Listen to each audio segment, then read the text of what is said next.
Chapter 1364. The others felt a chill run up their spines from the soles of their feet to the top of their heads. The chills soaked their entire bodies, and their foreheads were covered in sweat. Bei Yunj meant that if they couldn't give her an explanation, she would send them to the police station and jail them for life. Boss, I don't know what's going on either. Someone wanted to play dumb. However, some people knew that they couldn't hide it any longer and immediately begged for mercy. Boss, I was just confused. That's right. Boss, please let us go. We will definitely turn over a new leaf and work for you. The higher-ups were so anxious that they almost kowtowed to her and admitted their mistakes.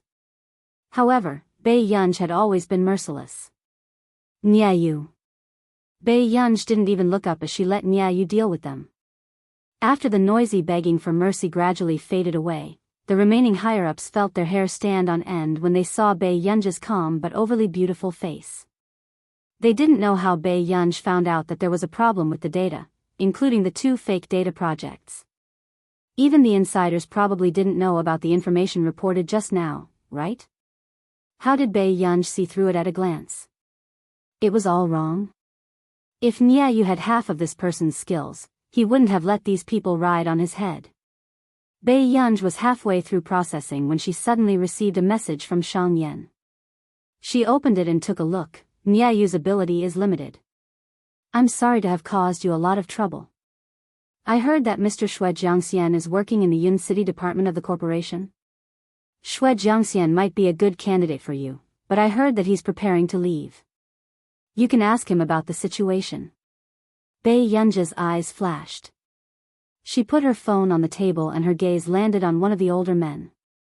Why does old Xue want to leave? Bei Yunj asked. Xue Jiangxian probably didn't expect to attract this person's attention. After a while, he smiled and said, I'm old. I'm afraid I can't help much. He changed the topic and said, but if you need me, I'm willing to do my best for you. Xue Jiangxian had interviewed Higgins because of Higgins's resurgence of fame. How could he have known that the moment he started working, the company would be filled with monsters? Therefore, Xue Jiangxian became increasingly disappointed and decided to resign. However, unexpectedly, at this moment, Bei Yunj suddenly appeared and dealt with these rotten bugs in the company with a single meeting. This made Xue Jiangxian suddenly want to stay. Old Xue, I do need you. Bei Yunj's eyes curved and she said bluntly. Xue Jiangxian had left a deep impression on her during the meeting just now. Compared to the others, Xue Jiangxian had a lot of experience. He looked at the project from many angles and was strict. Xue Jiangxian was so excited that he stood up and bowed to Bei Yunj. Young miss, I'm willing to die 1,000 times. All right everyone, it's a pleasure to meet all of you. From today onwards, Elder Xue will temporarily be in charge of the company. Before Nyayu returns to Nili, remember to hand over the work to Elder Xue. Nyayu quickly replied, yes.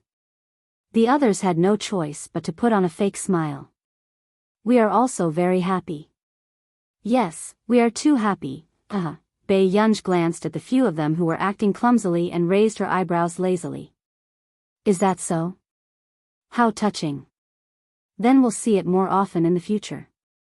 Everyone's smiles froze. The boss's suffocating sense of humor, in the president's office. Young miss, this is Sun Jiping's contract. Nyayu handed it to her. Chapter 1365. Bei Yunj glanced at him. Okay. Nyayu couldn't help but ask, Miss, aren't you going to use Professor Sun Jiping's experimental project? Bei Yunj only glanced at him, making Nyayu feel inexplicably guilty. It's not suitable. It was not that Sun Jiping's project was not good, but that Higgins was an internationally renowned technology group. His opponents were all top researchers from all over the world. If it were any other professor from Yun University, it would probably be difficult for them to stand out. Xue Jiangxian also glanced at Bei Yunj. At this moment, he also understood why Higgins could return to glory in her hands. Although the person in front of him was young, she had a deep heart. After leaving the company, Bei Yunj went downstairs and sent a message to Huashidu. She could even see Shui Jiangxian getting someone to deal with Lu Shixuan, who was causing trouble. Bei Yunj watched with interest, but after a while, a car stopped in front of her. "What are you looking at?" Hearing the man's clear voice, Bei Yunj immediately got into the car and answered casually. "Watching the show." Hearing this, Huashidu and Sing Su, who was in front, looked out and saw a group of people fighting outside. Sing Su, Miss Pei's hobby, was still as fresh and unique as ever. Huashidu looked at Bei Yunj excitedly leaning against the window. His eyes darkened as he remembered old Madame Hua's deliberate warning a few days ago. The Qin family's development had been booming over the past few years, and there were many people who wanted a business marriage. When Bei Yunj first entered Yun University, she was already famous in the industry. It was said that the juniors of the Bai family and the Bo family had been brought back from the top overseas schools. They wanted to get along with Bei Yunj and get close to her. The man slowly retracted his gaze and suddenly said lazily, "Is it nice?" "Yes." "Are you going to Jiangzhenju later, or do you want to try the newly opened Black Silver Tower restaurant in the south of the city?" "Jiangzhenju." "Do you want to go back to school after dinner, or do you want to go home?" "I want to go back." Bei Yunj came back to her senses and paused. She looked through the car window and saw the man's elegant side profile. Bei Yunj's eyelids twitched. She hurriedly glanced at the man who had a lazy posture but could make her heart race. It was as if she was afraid of being bewitched. At this moment, the people who used to be so bold that they could overturn the heavens were now inexplicably afraid. It was as if he was afraid that he would enter the wolf's den and be eaten alive. "Brat!" the man suddenly shouted. His slender and well-defined hand gently held her again, and he even pinched her intentionally. He looked at her casually with his peach blossom eyes. "Why are you so far away from your brother?" Bei Yunj had never been able to resist this kind of seduction behind people's backs. Not long after, Bei Yunj moved to Huashidu's side. Then, a low and hoarse chuckle sounded in her ears. Bei Yunj looked up and their eyes met. The man's eyes were filled with a clear smile. His gaze was so direct that she couldn't take it anymore. However, when Bei Yunj turned her head away unnaturally, he slowly reached out and touched her head. The warmth of his palm brushed past her soft ears. Huashidu didn't give Bei Yunj any face, but he smiled seductively. "Yun Yun, be brave. Didn't you look at me as if you wanted to eat me up in the past? Are you afraid now?" Not only was the man blowing air into her ear, he was also saying indecent words, but he could easily make her body go soft.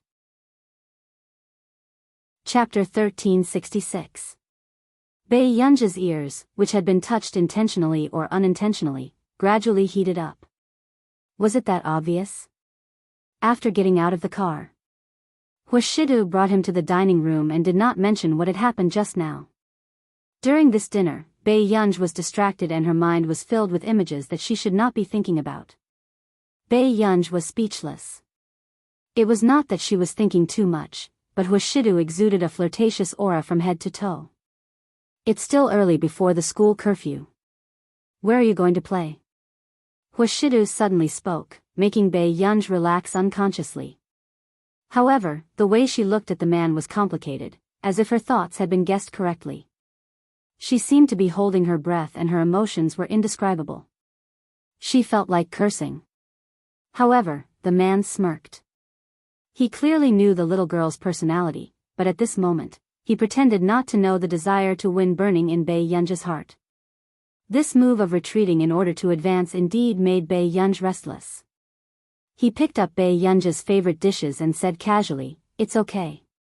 I didn't expect you to be like an adult." Bei Yunj was speechless. She was humiliated. This meal didn't taste good. However, after going downstairs, Bei Yunj had a lot of fun since the man was finally human. She was thinking about when to move over. But sometimes, the development of things was always unexpected. Qin Yu, who had just finished filming a promotional video, was wearing a mask and a hat. He walked in front impatiently with his long legs. The manager behind him was very tired from chasing after him. Brother you, there's no need to walk so fast, right? What else can I do? Listen to your nonsense? Qin Yu glanced at him. Although he was dressed tightly, his perfect figure with wide shoulders and narrow waist was still very attractive on the road. The manager was speechless. Why didn't this person understand advice? He was just reminding Qin Yu out of kindness. He said that his brother might have special thoughts about his biological sister, but Qin Yu started to show a cold expression the moment he heard that. The manager endured it. Brother you, don't you think that your brother is too concerned about your sister? Besides, Qin Yu's sister's appearance could completely beat all the popular actresses in the industry. What was Qin Yu thinking? Why did he think that his brother was a saint? Qin Yu sneered. His slender and good-looking fingers hooked the mask off, revealing his arrogant and handsome face. My brother is concerned about me. Do you understand? Besides, Shidu hasn't blossomed in 800 years. What else can he produce? Before Qin Yu could finish speaking, he suddenly saw two people walking out of the mall opposite. They looked very familiar. It was his biological sister and brother whom he missed dearly. Before Qin Yu could go up and greet her, he saw Bei Yunj holding a teddy bear that she had grabbed from the claw machine. Her eyes seemed to be shining brightly and she was exceptionally intimate with the man beside her. The night breeze blew by and she turned her body sideways. The man was standing behind her with his elegant eyes lowered, but his hands were patiently braiding the girl's hair. The scene was very pleasing to the eye. However, Qin Yu held his breath and felt that something was wrong. Until the next moment. He saw Bei Yunj hooking her arm around the man's shoulder from behind, with a hint of coquettishness that was obviously tormenting him. However, the man only turned around and scratched the girl's chin as if to comfort her. Then, he opened the car door for Bei Yunj with a smile. At this moment, Qin Yu was almost certain. His brother was a dog. After holding it in for a long time, Qin Yu could only say slowly. *CK, he had been deceived. Chapter 1367. At this moment. The moment Qin Yu closed his eyes, Shidu's beastly actions back then appeared crazily in his mind. He had hinted at him to be careful of Gu-er's puppy love. Intentionally or unintentionally, he had encouraged him to tell the old master not to let Bei Yunj get too close to the young talents in the industry. He had even King told him that Yu Hanran had ulterior motives towards his sister. In the end, he had been very careful with outsiders, but he had never thought that the iron tree that had not bloomed for 10,000 years would steal his little cabbage. At the thought of his stupid actions, Qin Yu's blood was in a mess and his throat was stuffy. Back then, he had even begged Shidu to take care of his Gu-er and send her to his house.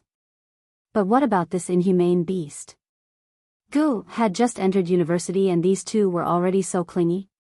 As a man, he didn't believe that they hadn't been plotting for a long time. Brother Yu?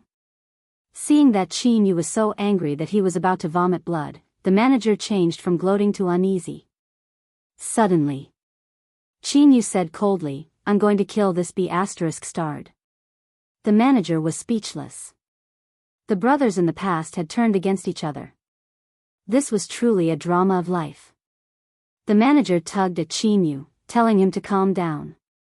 After all, even if they couldn't be brothers, they could still be brothers-in-law. However, this sentence completely ignited Qin Yu's anger. He was just short of rushing home to get a knife. After Bei Yunj returned to school, she lay on the bed in the dormitory for a while before coming down to drink some water. She sat on the chair and suddenly said, Su Xianing, I'm going out to stay this weekend. Su Xianing was wearing a mask and watching the news broadcast. She was shocked by her words. Why, you're going out to stay too? There were many people who moved out of Yun University, but it was surprising that the other party was Bei Yunj. Su Xianing regained her senses. But there's an exchange meeting this weekend. I heard that it's a big shot in the industry from Continent K, I'm not free. Bei Yunj looked casual and indifferent as she played with her phone. However, she was actually thinking about whether she should give her brother a surprise when she moved out. All right, I heard that Wang Guanshan's sister is coming too. The last time you went to the computer science class, you made him lose so much face. It's better to hide. Su Xianing had never interacted with Wang Guanshan, but she had heard that this person was very vengeful in the computer science department. Who knew when he would come to cause trouble for Bai Yunj? Bai Yunj's eyelids twitched. After a while, she said, "Yes." However, even if Bai Yunj didn't look for trouble, trouble would come knocking on her door. In the lecture hall.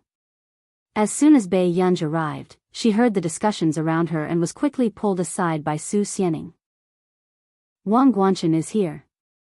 Don't go against him today. I heard that even the principal is nice to him. It seems to be because of his sister." Su Xianing secretly scolded Wang Guanshan for being so pretentious. He actually dared to come to their department for class. Yes. Bai Yunj's indifferent compliance made Su Xianing feel relieved. She did not want Bai Yunj to be expelled from school because she had offended Wang Guanshan. After all, Wang Guanshan had a backer. Nothing would happen to him. However, just as Bai Yunj was about to walk to the back seat, Wang Guanshan stretched out one leg and stopped her. "Bai Yunj, from now on I'm your classmate. Aren't you going to say hello to me?" He deliberately provoked Bai Yunj. However, Su Xianing's face darkened. "Zhou Guanshan, are you here for class?" "Bitch, what does this have to do with you? Mind your own business." Wang Guanshan sneered. Chapter 1368. Suddenly, Bai Yunj glanced at the foot in front of her.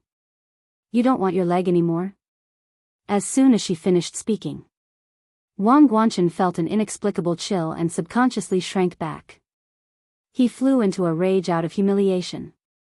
"Bai Yunj, you," but soon. The bell rang and Bai Yunj went to the back row. This class was taught by Sun Jieping. Sun Jieping taught seriously. Even if the students had all kinds of tricky and strange questions, he could still answer them. As for those students who looked down on him, although they were not convinced, they could only suppress their anger. After class, Sun Jieping, who was sitting at the podium drinking tea and reading, suddenly received a call and immediately went outside. Everyone saw that Sun Jieping was agitated and began to talk about it. Could it be that he's calling some boss again? I'm convinced. Why does he love money so much? The students were annoyed. They also didn't understand why Yun University allowed such a professor to teach. Otherwise? Is Sun Yitzai's reputation for nothing? Someone mocked. At the same time, Sun Jieping, who was outside, looked disappointed and said in a stiff tone, "Is that so? It's a pity that I can't cooperate with your company." He originally wanted to rely on this money to save Jingjing. "Actually, our company has drafted a contract. We hope that Professor Sun can be our company's technical consultant. I wonder if you're willing?" Xue Jiangxian asked with a smile. Really? Sun Jieping's eyes lit up again and he said incoherently, "I'm willing." The male student who came back to get water immediately ran back to the classroom when he heard Sun Jieping's words. "Hey, did you know? Sun Yitzai has accepted the technical consultant position of a lousy company." The boy laughed and said, "Guanshan, I heard that your family is very rich. Why don't you help Professor Sun? Maybe if he gets excited, you can get full marks even if you don't come to class in the future." "How can it be so easy to be my family's dog?" Wang Guanshan sneered, his tone full of sarcasm and arrogance. This made many male students who were happy to be friends with Wang Guanshan burst into laughter, as if they could trample on a professor that they couldn't reach. "Is that enough? How much money Professor Sun wants to earn is his business." One of the girls frowned. Following that, a girl also chimed in, "That's right. Why should a researcher be poor? It's just to prove that he's honest and studious." However, upon hearing this, some of the boys became angry out of humiliation. They insulted her without thinking. "Huang Minmin, don't tell me you're interested in such an old man." After saying this caused the other boys to laugh at him. The girls' faces turned red, but before they could say anything, they suddenly heard a shocking sound. It was the sound of the back of a book being slammed on the table. Then, before the boy could scold her, he heard a familiar and impatient voice. "Are you done yet?" In an instant. When the boys sensed the coldness emanating from Bai Yunj, they all shut their mouths. Even Wang Guanchen did not expect the boys from the physics department to be so afraid of Bai Yunj. Bai Yunj flipped through the book slowly and glanced at those people casually. He sneered, "I don't think anyone else wants to be a dog." The other boys were so humiliated that their faces turned red, but they also knew that they could not afford to offend Bai Yunj. After the class, Wang Guanchen glanced coldly at these people who were trying to curry favor with him. Bai Yunj is so scary. Chapter 1369. The others remained silent. Bai Yunj had been promoted from Hengda, and many students from Yun University had been promoted from Hengda as well. Even the sophomores and juniors knew that Bai Yunj High School had sent someone to the hospital. They even prayed crazily on the eve of the college entrance examination that this big Buddha could go to Beichuan University and not come to a small temple like Yun University. So, who the hell wasn't afraid of Bai Yunj? What's the use of having you? A bunch of useless people. Wang Guanchen gritted his teeth at the thought of how people were flattering him in class, but Bai Yunj's words scared this group of people out of their wits. "Brother Chen, of course you're not afraid of Bai Yunj. Your family background is good and you came from Continent K. But we don't dare to offend her." The boy beside him explained. "Yes, Bai Yunj is a lunatic. No one dares to provoke her. Besides, her grades are good. If anything happens to her, Yun University won't bear to expel her." Wang Guanchen laughed coldly. "Can't bear to expel her? Idiots, just watch carefully." His sharp eyes swept over them, looking a little ferocious. "When my sister, Wang Huiying, comes, as long as Bai Yunj offends her, even if my sister wants to expel Bai Yunj, Yun University won't even dare to fart." With that said, Wang Guanchen left, leaving the boys looking at each other. Wang Huiying? That famous genius from Continent K? Friday afternoon. After Bai Yunj sent a message to Huashidu, she carried her bag and went to the apartment Huashidu had prepared. After opening the door with her key, she found that the furniture inside was spotless, as if someone came to disturb her every day. Bai Yunj raised her eyebrows, as if she had thought of something. The smile on her lips gradually turned into an interested one. Then, she went into the bathroom to take a shower. Huashidu, who had just received the news that Bai Yunj was going to the apartment today, had already driven to the apartment. However, Huashidu did not expect Bai Yunj to already be upstairs. What was even more unexpected was, Qin Yu seemed to have arrived at the apartment before him. Qin Yu had no intention of hiding his identity at all. He was wearing a black t-shirt, short-sleeved shirt and trousers as he leaned against the wall and smoked. The English tattoo on his forearm was exposed and his eyes were noble and superior. His loose black hair half covered his emotions. Huashidu raised his pale-colored eyes and met Qin Yu's eyes. The man glanced at him without leaving a trace. He knew that there must be a demon behind Qin Yu's sudden arrival, but he was still calm. "Looking for me?" Qin Yu cut off the cigarette without saying anything and snorted coldly. Before anyone could react, he strode forward to Huashidu and punched the man in the face. "Huashidu, are you King human?" Huashidu was in the wrong and did not intend to fight back. However, Qin Yu's merciless strength made him turn his head away slightly pathetically. The man licked his cheek and sucked in a breath of cold air. He smelled the blood in his mouth and chuckled softly. He wiped the blood on his lips with his finger. "You know, Qin Yu, you want a few more punches? I'll let you hit me as much as you want today, but don't hit my face," Huashidu said calmly. Qin Yu gave a fake smile. "Why?" Huashidu slowly took off his suit jacket and threw it to the stunned Sing Su. It's hard to explain if the little girl sees it. Qin Yu wanted to kill someone. F*ck at this moment. Bei Yunj, who had just taken a shower upstairs, was wearing a nightgown and sitting on Hwashidu's table reading. She had no idea what was happening downstairs. Chapter 1370. Bei Yunj knew that Hwashidu would be waiting for her in the study, so after flipping through the book, she took a bottle of nail polish and sat by the desk to apply it in boredom. This nail polish was not bought by Bei Yunj. It was snatched by Bei Yunj after Su Xianing poked holes in the potato chip bags on Bei Yunj's table one by one. Su Xianing was so angry that she gritted her teeth for a week. At the same time, the atmosphere downstairs did not ease either. When did you have such thoughts about my sister? Qin Yu took a deep breath. Hwashidu narrowed his pale-colored pupils, his eyes dark and unreadable. He said carelessly, "I'm not sure." Back then, Ji Iching had deliberately provoked him only to let him see his heart clearly. As for when he had feelings for Bei Yunj, even he himself was not sure. Hearing this, Qin Yu's urge to pull Hwashidu into another fight grew stronger. Was there anyone more king beast than him? How could he abduct his brother's sister? Seeing that Qin Yu was so angry that he wanted to kill someone, the man was still noble and refined. The corners of his upturned eyes were inexplicably charming and his low and magnetic voice was a little frivolous. "Brother, didn't you tell me before that you wanted to be my family? We've known each other for so many years. Would Yinyan be more at ease if she were to hand it over to an outsider than to me? This shameless person."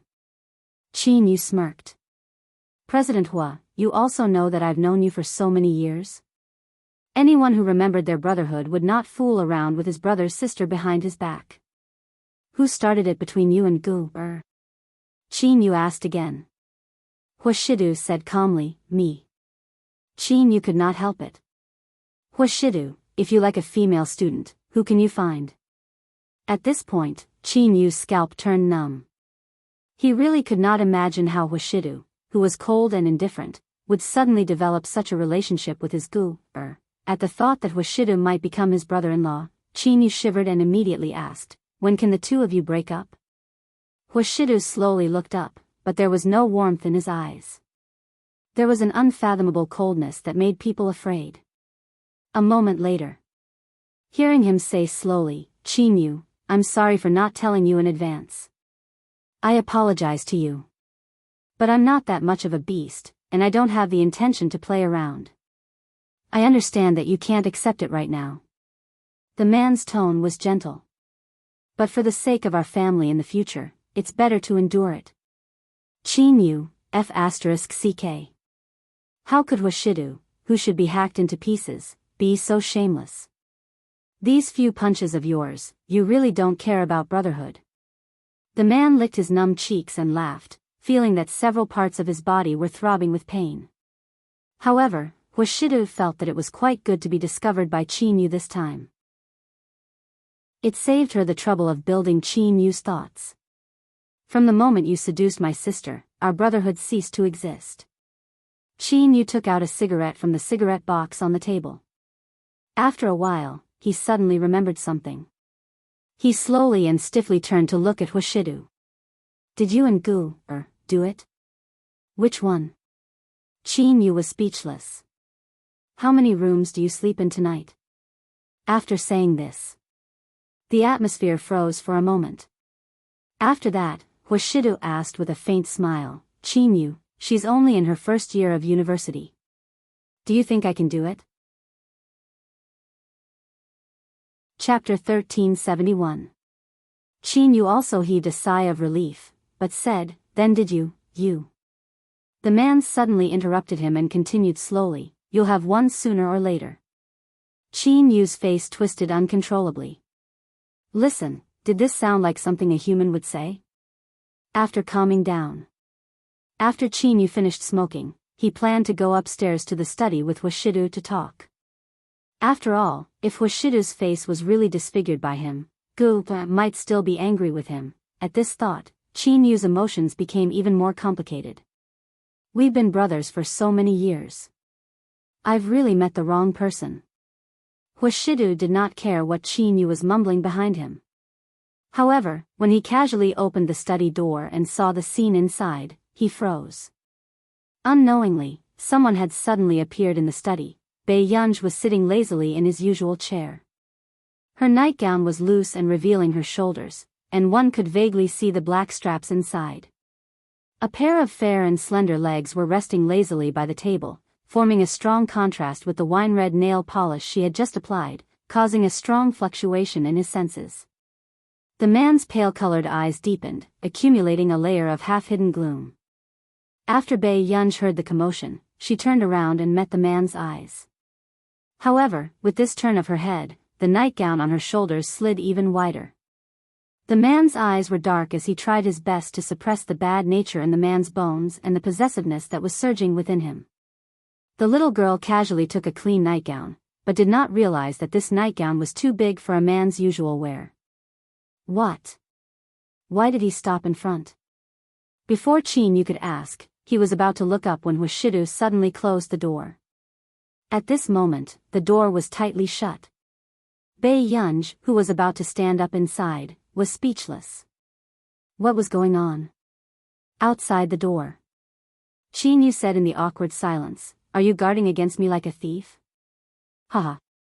Didn't he know who the thief was? Hwashidu restrained the darkness in his eyes and spoke carelessly, but his voice was unusually low and hoarse. "Do you want to pick some wine to bring back?" "Really?" Chin Yu asked instinctively. The wine in the Hua family's wine cellar was priceless. One bottle could be exchanged for a suite in the center of Yun City. Chin Yu regained his senses very quickly and chuckled. "Master Du, are you trying to bribe me with a few bottles of wine?" However, the man licked his lips and looked up at Chin Yu with a smile. "I don't drink much. If you like it, I'll get Sing Su to move it over for you next time."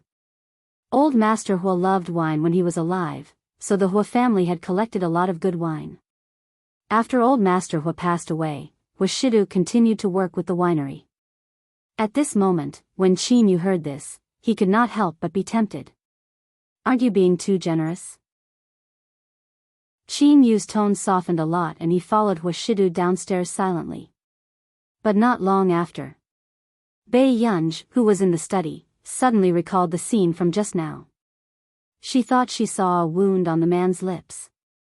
Bae-yunj's eyes darkened. She quickly got up and went downstairs. Chin Yu, who was talking, was halfway through when he suddenly heard a voice coming from the stairs. "I'm looking for you today. Don't tell me you and Hwashidu, what happened to your face?"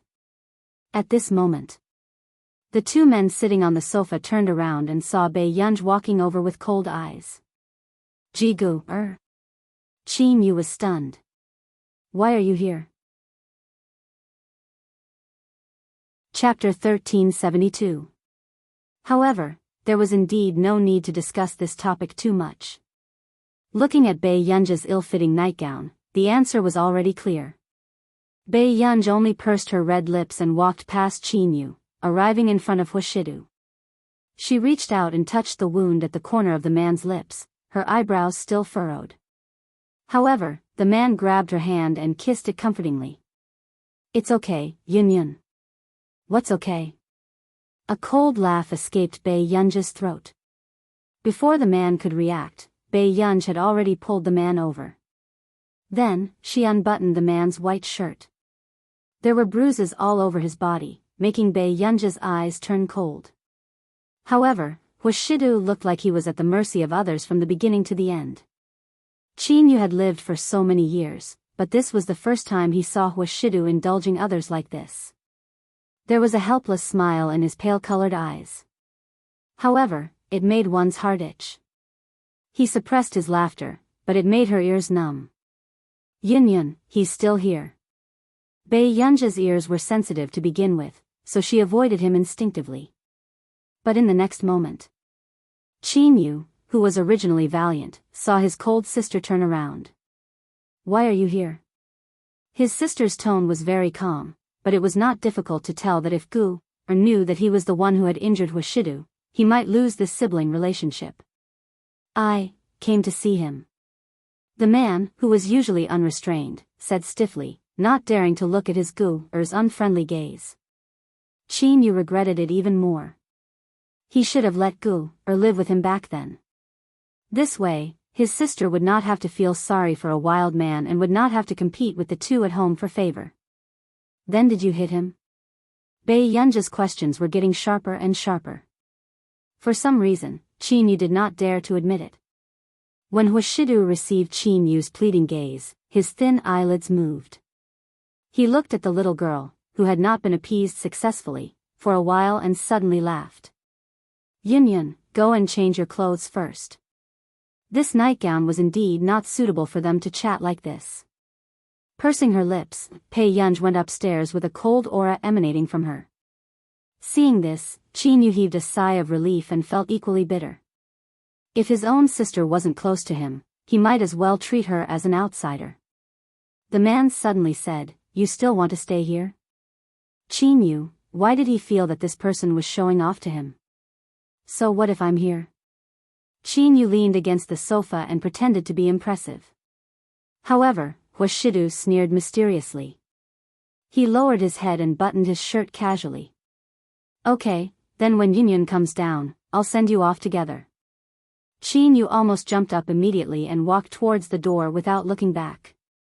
Huashidu, this matter is not over. Do you think it's so easy to enter our Qin family?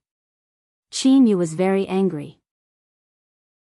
He accurately grasped the words of the vicious older brother in the primetime wealthy family drama. It was indeed not easy to enter the Qin family. Other than Qin Yu, there were many men in the Qin family. The most troublesome one was probably that President Qin Luyan. Initially, Huashidu wanted to interact with this President Qin in the business world, but Qin Luyan was obviously much more clear-headed than Qin Yu. He rejected all the collaborations with the Hua Corporation. He even reminded Huashidu repeatedly about his brotherhood with Qin Yu. Unfortunately, Huashidu indeed cherished this brotherhood very much. He even shamelessly used Qin Yu's trust to visit the old master of the Qin family often. Chapter 1373. After interacting with him for more than a year, old master Qin was already extremely satisfied with Huashidu. Soon, Bei Yunj changed her clothes and went downstairs, only to find that Qin Yu had already left. She walked in front of Huashidu and snorted. You're quite protective of him. Seeing that the young lady was unhappy, Huashidu glanced at the medical kit in her hand. He chuckled unconsciously and took it. I'm just afraid that it won't be easy to enter the Qin family in the future. Bei Yunj frowned even more when she heard this. Back then, she wanted to fulfill the original owner's wish and knew very well that the original owner could not let go of anything in this life. It was nothing more than the Qin family and her family. As a bystander, she had been reborn in the body of the original owner. From the beginning, she was actually unwilling to stay in the Qin family and help her 3 biological brothers. In her opinion, the original owner was too soft-hearted. However, not long after, she began to dream non-stop. She dreamed of the memories of the original owner yearning for kinship, as well as the days when her brothers had repented and shared weal and woe with the original owner. Bei Yunj seemed to be able to feel how happy the original owner was to have this kinship. Later, when the original owner found out that she had an incurable disease, she did not want to drag them down, so she told Qin Lang coldly that she did not want to be their sister anymore. Therefore, Bei Yunj also understood that the original owner only wanted to fulfill her wish, not take revenge. She had no right to help the original owner in the way she thought was right. However, today, Qin Yu had hit Huashidu for no reason, making Bei Yunj a little frustrated. She could only think of the original owner and her grandfather to suppress her anger. Then you'll stand there and take the beating if he hits you? Bei Yunj laughed in anger. She did not think that Huashidu had such a good temper. The man watched as Bei Yunja's expression changed from interesting, how can I be angry over such a small matter, to I'm *king angry. He could not help but suppress the smile on his lips. He pulled her over and lowered his head to rest on the girl's neck, laughing hoarsely. Even his shallow breath sprayed on her sweater, heating her skin. Then, she heard the man's clear voice, which made her ears itch and heat up. I did let him down. Isn't this? I feel guilty. Bei Yunja's entire body froze. She could feel the man's scorching body temperature, and she could also feel his beating heart. She was even angrier by the man's intimate and ambiguous actions. Bei Yunj was silent for a long time. There's no other way. She really did owe the original owner of this body. The man's cynical voice echoed in her ears, making her blush and her heart beat faster. Why, do you still want to elope with your brother? He continued, that won't do. Status is more important. Bei Yunj couldn't push him away for fear of pulling on his wound. She was even more helpless against this dog of a man who was still dishonest even after being beaten. She could only expressionlessly wait for the D*MN man to finish taking advantage of her. Then, she half squatted and half knelt in front of him. She asked the man sitting on the sofa to take off his shirt and carefully applied the medicine on his lower abdomen. Bei Yunj didn't notice anything wrong with this position. However, the man subconsciously glanced at the girl half kneeling in front of him. After lowering his head and looking at her seriously, his sexy Adam's apple bobbed. Even the light mole on his Adam's apple seemed to have become a symbol of desire. Huashidu felt an itchy and numb feeling on his lower abdomen. He took a deep breath without batting an eyelid and actively suppressed the darkness and desire in his eyes. Yunyun, get up first. The man's voice was abnormally hoarse.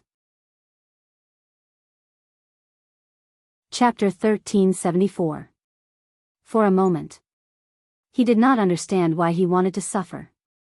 Are you going to stand while I sit on the sofa? Bei Yunj asked without looking up. Huashidu, what was the difference?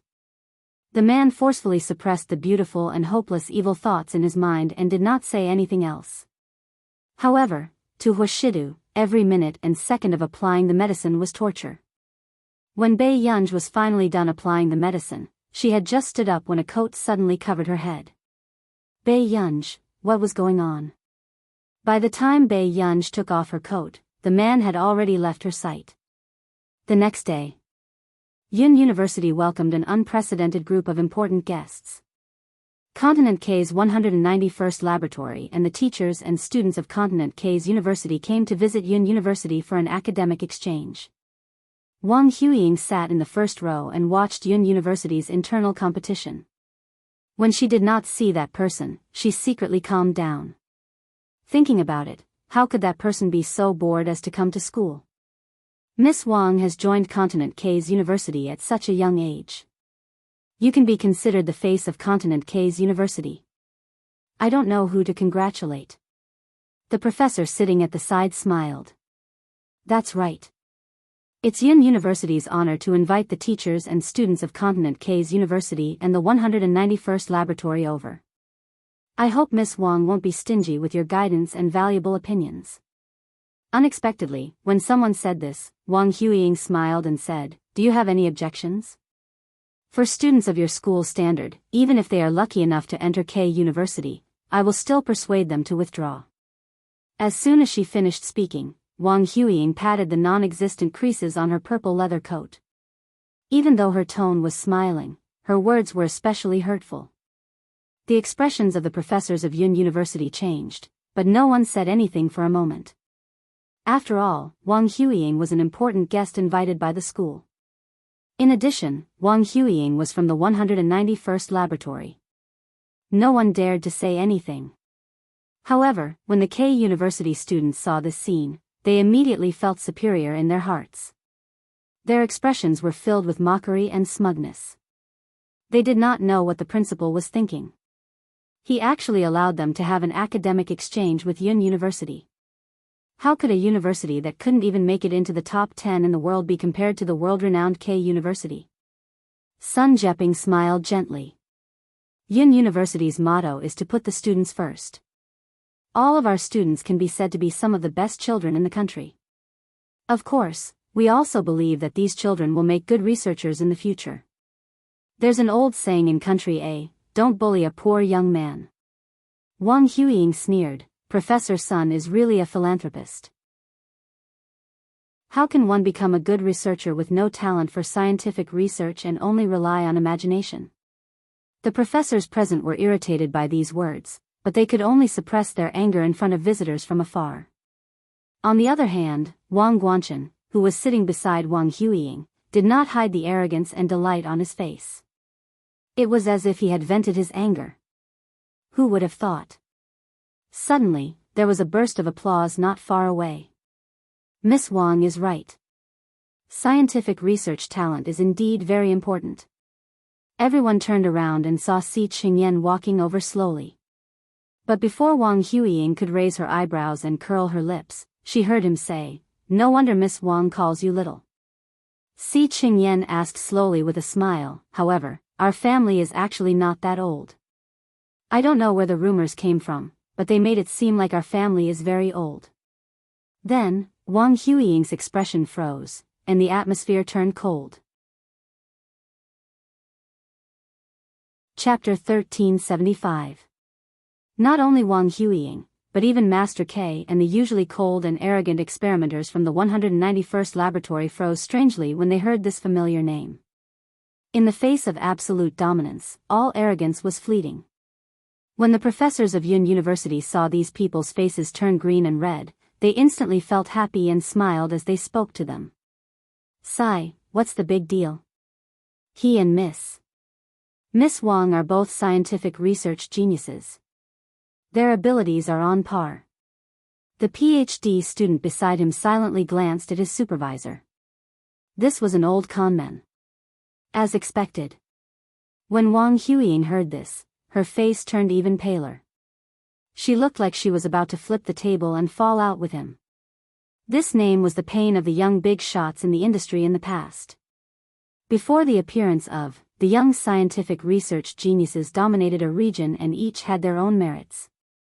In the end, the appearance of this person shattered the pride of this group of geniuses who were proud of their top talents, including Wang Huiying.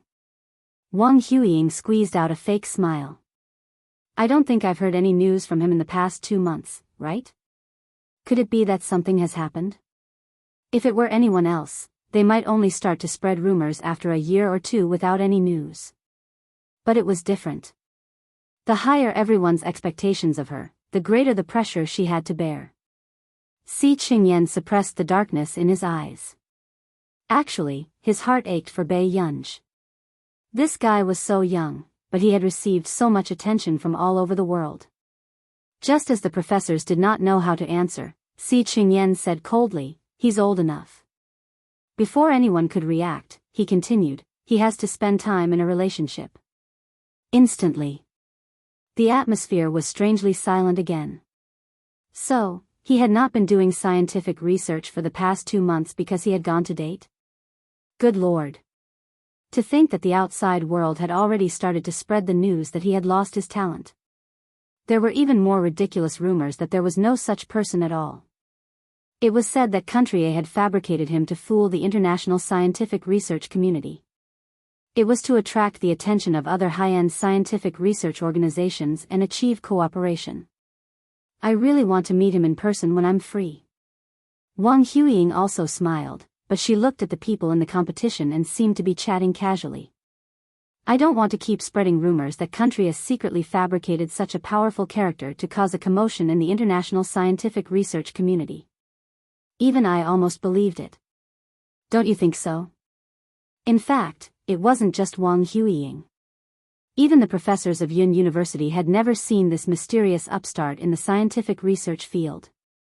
They didn't understand why such a super scientific research genius was hidden at the top.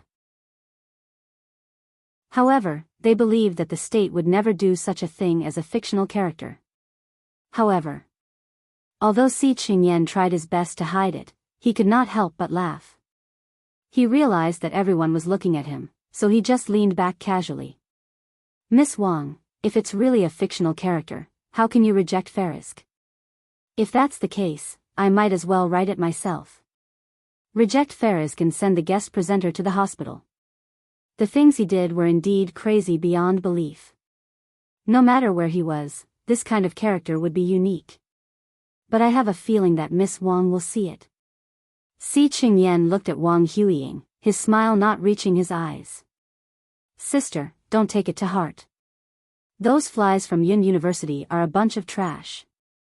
Wang Guanchen followed behind Wang Huiying and immediately said enthusiastically, "You're a genius of 191. It's only a matter of time before you surpass him." End of chapter. Chapter 1376. Wang Huiying glanced at Wang Guanchen from bottom to top in disgust and sneered. "All right, you don't have to worry about me. You, on the other hand, can't even compare to a freshman, and you still have the cheek to ask me for help?" Wang Guanchen's expression stiffened as he clenched his fists. He hated this cousin of his because she had always been high and mighty and had never left him any dignity.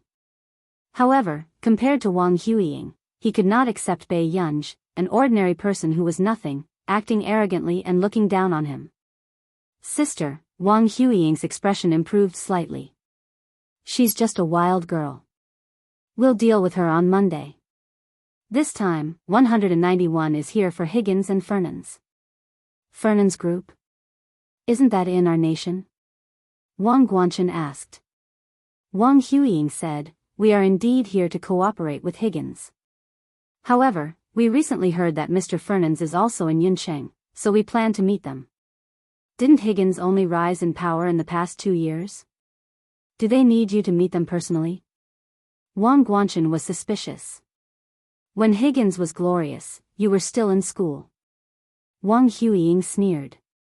"However, although Higgins has been lonely before, based on their current momentum, it's only a matter of time before they surpass that year. We are requesting for cooperation this time because of their technology core, VE." When Wang Guanchen heard this, he understood that VE was someone he could not afford to offend. However, he was even more puzzled. Since when did Yuncheng have such hidden talents? At the same time, in the hotel's penthouse suite. "You're an elder, and you're arguing with a little girl? Are you crazy, or is she too capable?" Even Tang Boyang did not expect his father to be so protective of Bai Yunj. He gritted his teeth. "Father, don't you think that Bai Yunj is not worthy of entering our Fernan's family? What does it have to do with you whether Shidu likes her? What's so good about our family? Isn't it just a little more money? Besides, Shidu doesn't even want to enter the Fernan's family." The old man's face darkened as he pointed at Tang Boyang with his walking stick. "Roland, if you want to find trouble with that girl, I'll pretend that I don't have a son like you." "Dad! How can you, for an outsider?"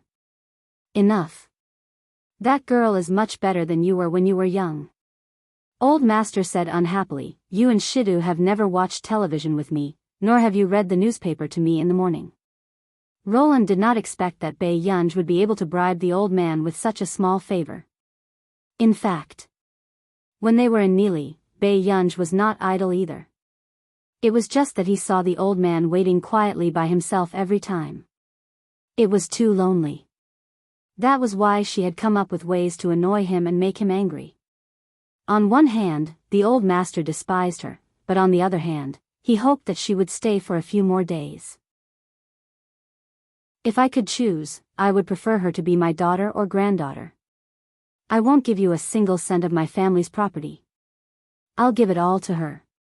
Fernan's did not hide his love for Bai Yunj. After Fernan's left, Tang Boyang took a deep breath and immediately called Chi Wuxiu with a gloomy face. "Chi Wuxiu, what do you want to do with Bai Yunj?" If this continued, he would not be able to compare to this wild girl in the Fernan's family status. Chi Wuxiu sneered and his tone was not good. "Tang Boyang, are you really useless, or are you good at acting?" He gritted his teeth and asked, "Why didn't you tell me that Bai Yunj has someone protecting her?" Chapter 1377. The 2 people he had sent to follow her had lost all contact a few days ago. Chi Wuxiu knew very well what this meant. This meant that his men had been captured by the police or army of Country A. But Tang Boyang, this useless person, did not tell him anything in advance. He couldn't even figure out the background of a little girl. What? Tang Boyang did not expect Chi Wuxiu's men to be captured. "Roland, I'll give you another chance. Find out who's around Bai Yunj." With that, Qi Wuxiu hung up. Meanwhile, Tang Boyang's mind was in a mess as he held the phone in a daze. There was actually someone by Bei Yunja's side that Qi Wuxiu was afraid of. Monday. Wang Huiying and the rest's faces darkened because they could not make an appointment with Higgins and Fernandes. However, at the same time, Wang Guanchen, who was desperately trying to find trouble with Bei Yunj, could not find her either. In the laboratory. Why are you here today? Si Qingyan was doing an experiment when he stopped and glanced at her from the corner of his eye. You don't have class today? I told Professor Huang that you asked me for help, Bei Yunj said naturally as she lay on Si Qingyan's couch. Si Qingyan paused. Was this something a human would do? With Huang Zui's temper, wouldn't he come over to settle the score with him? Si Qingyan took a deep breath and decided to change the topic. Do you know that someone from Continent K is here? I heard that even the people from Laboratory 191 are here. Bei Yunj stopped flipping through the electronic documents. 191. Si Qingyan thought that Bei Yunj did not know about Laboratory 191 and explained, it's the number 1 laboratory in Continent K, didn't you know about it when you went to K University? Bei Yunj nodded vaguely. Recently, the people from Laboratory 191 had been chasing her closely, especially the head of the Shi family and Oz. They were afraid that the Wang family would usurp the throne and ask her every day when she would return to Continent K to hold the succession ceremony. At the thought of this, Bei Yunja's eyelids twitched. She decided to avoid the people from Laboratory 191. However, no matter how hard Bei Yunj tried to avoid it, trouble would still come knocking on her door. Noon. Bei Yunj had just eaten with Song Yao in the canteen when a few people suddenly sat beside them. Wang Guanchen placed the plate on the table, crossed his legs and sat beside Bei Yunj, eating in big mouthfuls. Bei Yunj, who have you been hiding from recently? Listen to Yen.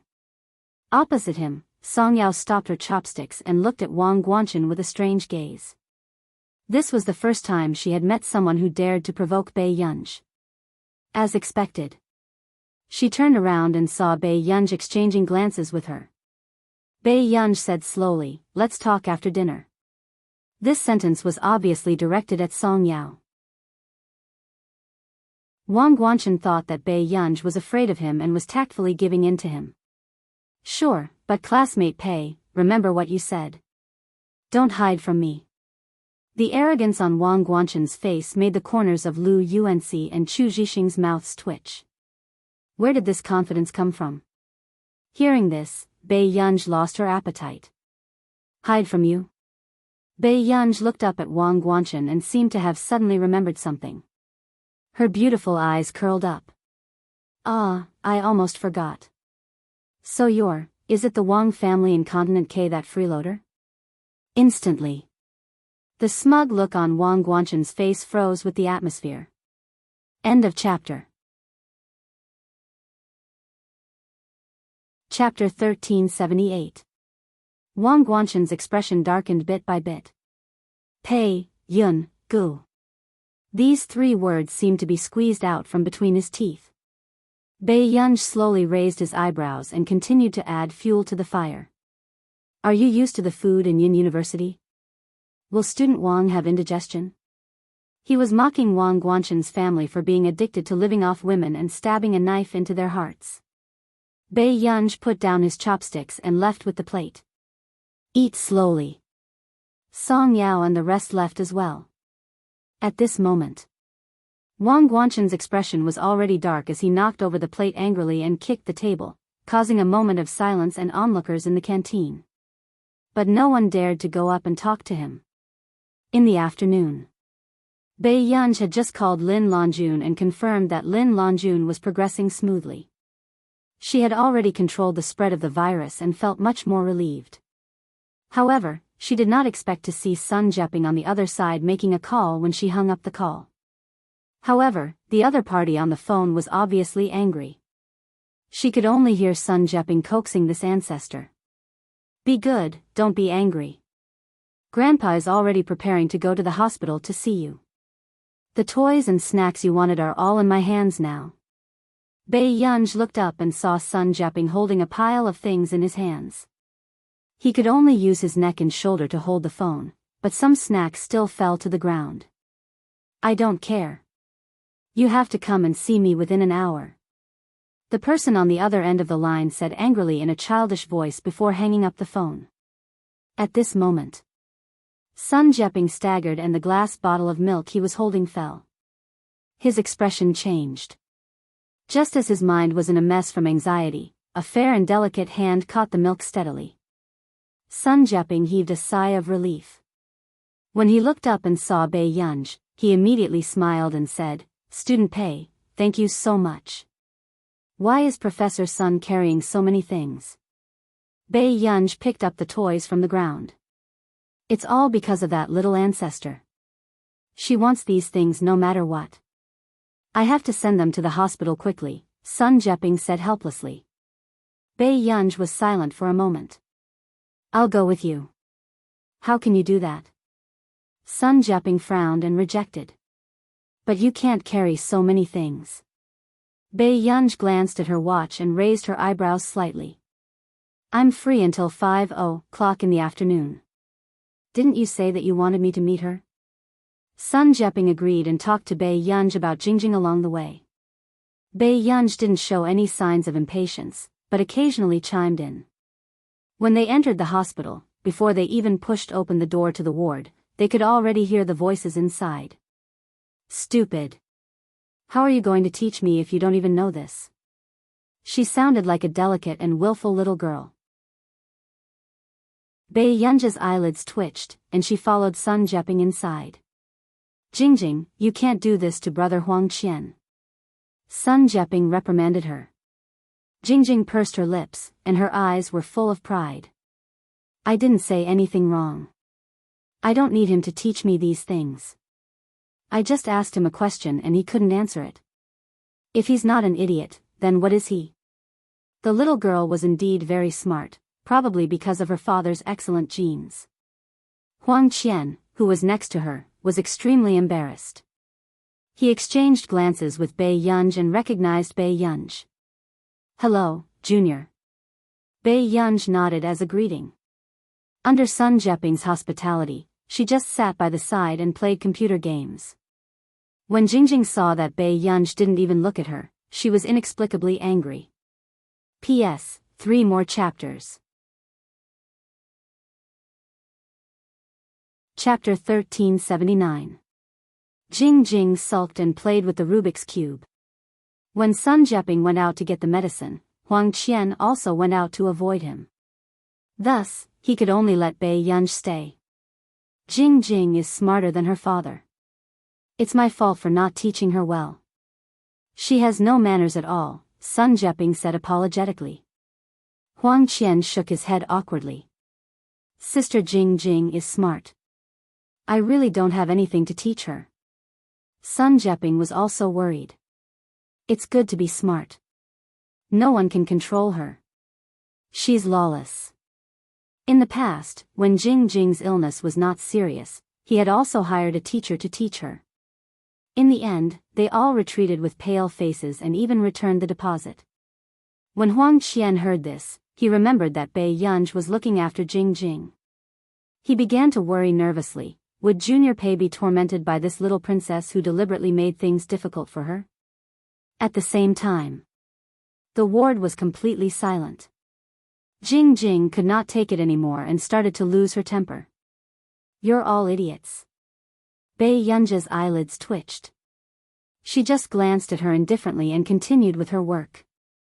Jingjing was speechless. For the first time, she realized that her aggression was so weak. Jingjing said, only idiots play computer games every day. The aggressiveness of this sentence was even more obvious. Indeed, it attracted Bei Yunj's attention. However, when Bei Yunj's eyes really landed on her, the little girl knew that she was afraid. It was as if someone who did not like to bother with the little rascal was provoked one day. When Jingjing saw Bei Yunj walk over, she slowly picked up the test paper on the table. What? I don't want you to teach me how to do my homework. I can do it. Jingjing said confidently. However, the next moment, she saw Bei Yunj roll the test paper into a stick and then hit her head. "Little rascal, don't you have any manners?" After being taught a lesson, Jing Jing immediately exploded. "What are you doing?" Bei Yunj said lazily, "I'm trying to see if I can make you smarter." When the little girl heard this, she was furious and kept silent for a long time. Then, she asked incredulously, "Are you saying that I'm stupid?" Obviously, this was the first time the little girl had suffered such a great humiliation. After Jingjing came to her senses, she chuckled, "The knowledge of these questions, you all learned it when you went to college. I am only a junior high school student now."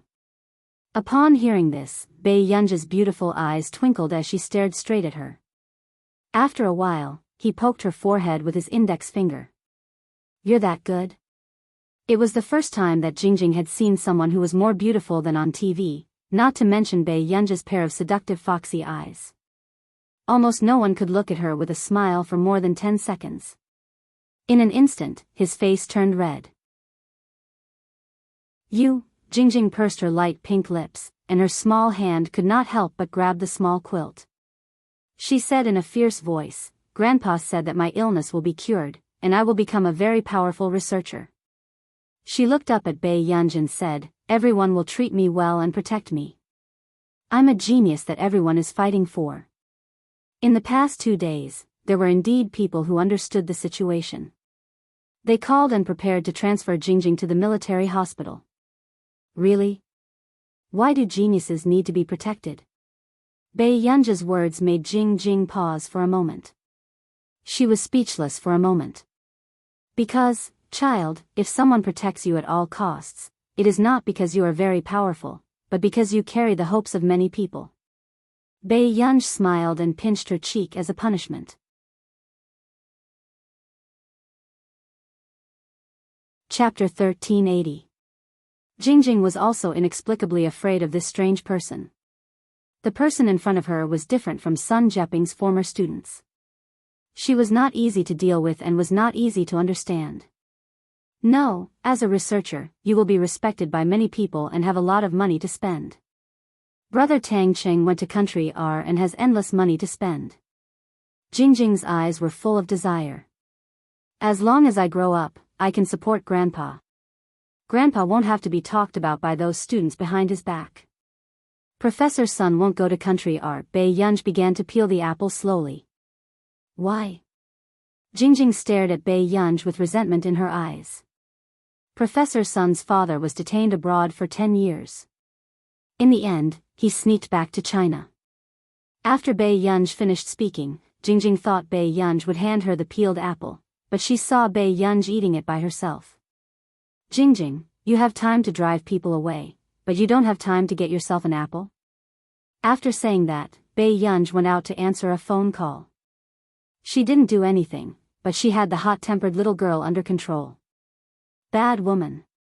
Jingjing was very angry. She seemed to have suddenly thought of an idea, and her eyes were shining. After a while, Bei Yunj returned to the ward and found that the person on the bed was gone.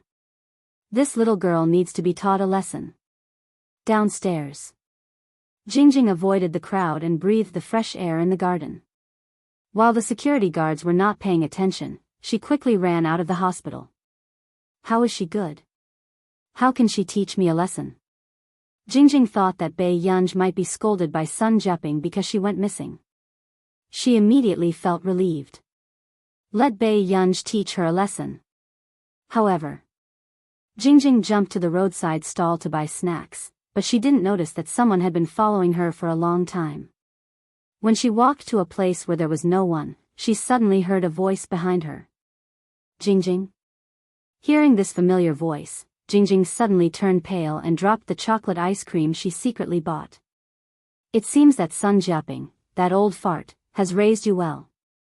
A ruffian youth with 2 burly strangers beside him. "But I'm still your cousin. How about you go back and have a chat with your cousin?" "Go away." Jingjing took a step back. Her eyes were red. If it weren't for Sun Jieping, Jingjing would have been sold by this rogue cousin who only knew how to drink and gamble. "How long can that old fart take care of you?" "Xiang Jing, don't forget your surname just because your parents are dead. You don't know what's good for you. See how I'll deal with you." The young man's face darkened, and he stepped forward to grab Xiang Jing. "You really don't know what you are, do you?" The young man had just pushed Xiang Jing to the ground and grabbed her collar, wanting to teach her a lesson. Suddenly, a voice sounded around them.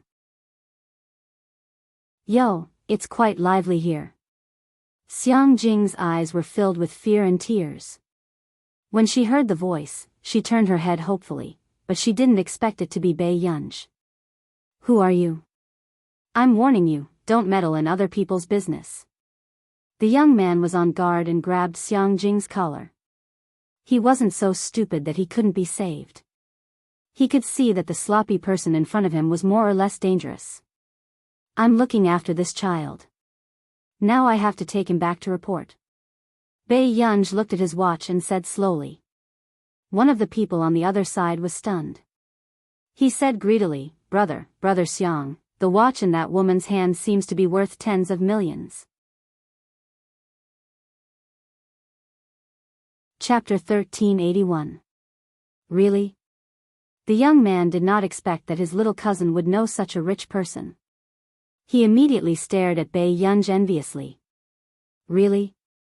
I saw the news last time. Even if you want to fake this watch, you can't do it." The young man was instantly tempted, but he also began to make an abacus without batting an eyelid. "You can have my sister if you want. As long as you give me that watch, I won't disturb her in the future." What was a watch? This woman was so rich. If he kidnapped her, wouldn't he be able to get a few 100 million yuan? When the time came, he would take the money and hide abroad. Who would be able to catch him? Okay. Bei Yunj agreed very easily, but Xiang Jing stared at Bei Yunj with red eyes. "Turn around now, take off the watch, raise your hands, and kneel down. Do you hear me?" The young man pointed at Bei Yunj and ordered her arrogantly. When Bei Yunj heard this, the corners of her lips curled up lazily. The next moment, Bei Yunj turned around calmly, lowered her head, and began to take off the watch slowly. This action was slow and pleasing to the eye, but the three hooligans could not wait any longer. They could not help but sneak behind Bei Yunj. "Hurry up. Raise your hands and kneel down." Jing Jing was shocked by this fierce voice and her whole body trembled. She blamed herself and tears fell down her face. "Sister, then." Xiang Jing saw Bei Yunj holding the watch that she took off with one hand, lazily raising both her hands as if she was surrendering, and slowly half kneeling down on one knee. However, just as the other party's eyes were greedy and fierce, and they wanted to take the opportunity to snatch the watch and kidnap Bei Yunj, a cold and ruthless look flashed across Bei Yunj's eyes, as if she had sensed the movement behind her. Before the others could react, Bei Yunj suddenly turned around and quickly swept her leg towards the other party's head. Then, she grabbed the other person's collar with one hand and kneed his abdomen. His movements were smooth and fluid, all done in one go. Before the others could react, they saw Bei Yunj pull out a cold dagger from his waist and point the tip of the dagger at the person beside Xiang Jing. Her eyes were cold and she asked leisurely, "What should I do? Do I regret it again?" However, at this time, the three people's legs were already weak and their backs were cold. They had bullied the weak and feared the strong, but this was the first time they met with such a hard nail. "You, what do you want?" Bei Yunj's tone was quite gentle as she smiled. "Nothing. I just want to remove some obstacles for our harmonious socialist path." But compared to a normal threat, this sounded even more frightening. "Don't come over." After the three strong-looking men finished speaking, they were scared out of their wits and staggered away, calm. She turned her head instinctively. She saw Bei Yunj slowly pick up a thick and long branch from the side. It looked like a thin stick used to hit people. "It's done." Bei Yunj held the branch with one hand. "Xiang Jing, ? Then, she saw Bei Yunj use the half-meter-long thick branch to pat the palm of her other hand. This action was inexplicably scary. She chuckled and looked at her again. A cold glint appeared in her eyes as she asked in a calm tone. Isn't it your turn now? Xiang Jing.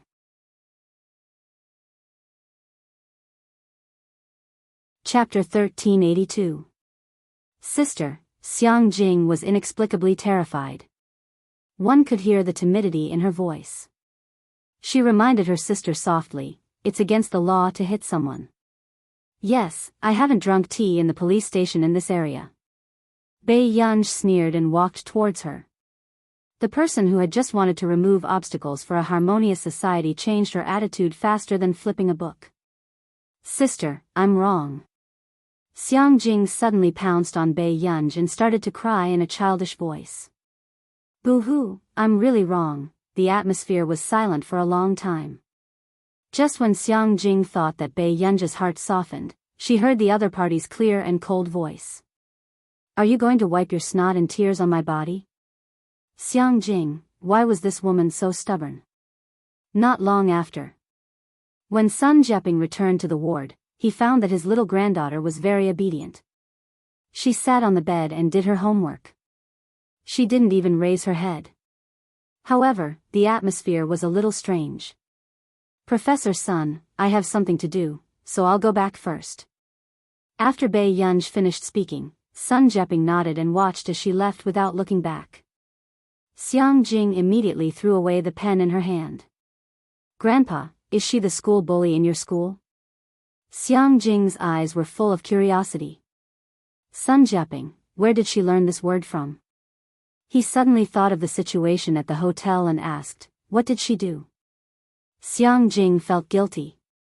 She didn't dare to say that Bei Yunj helped her teach the bad guys a lesson when she ran out blindly.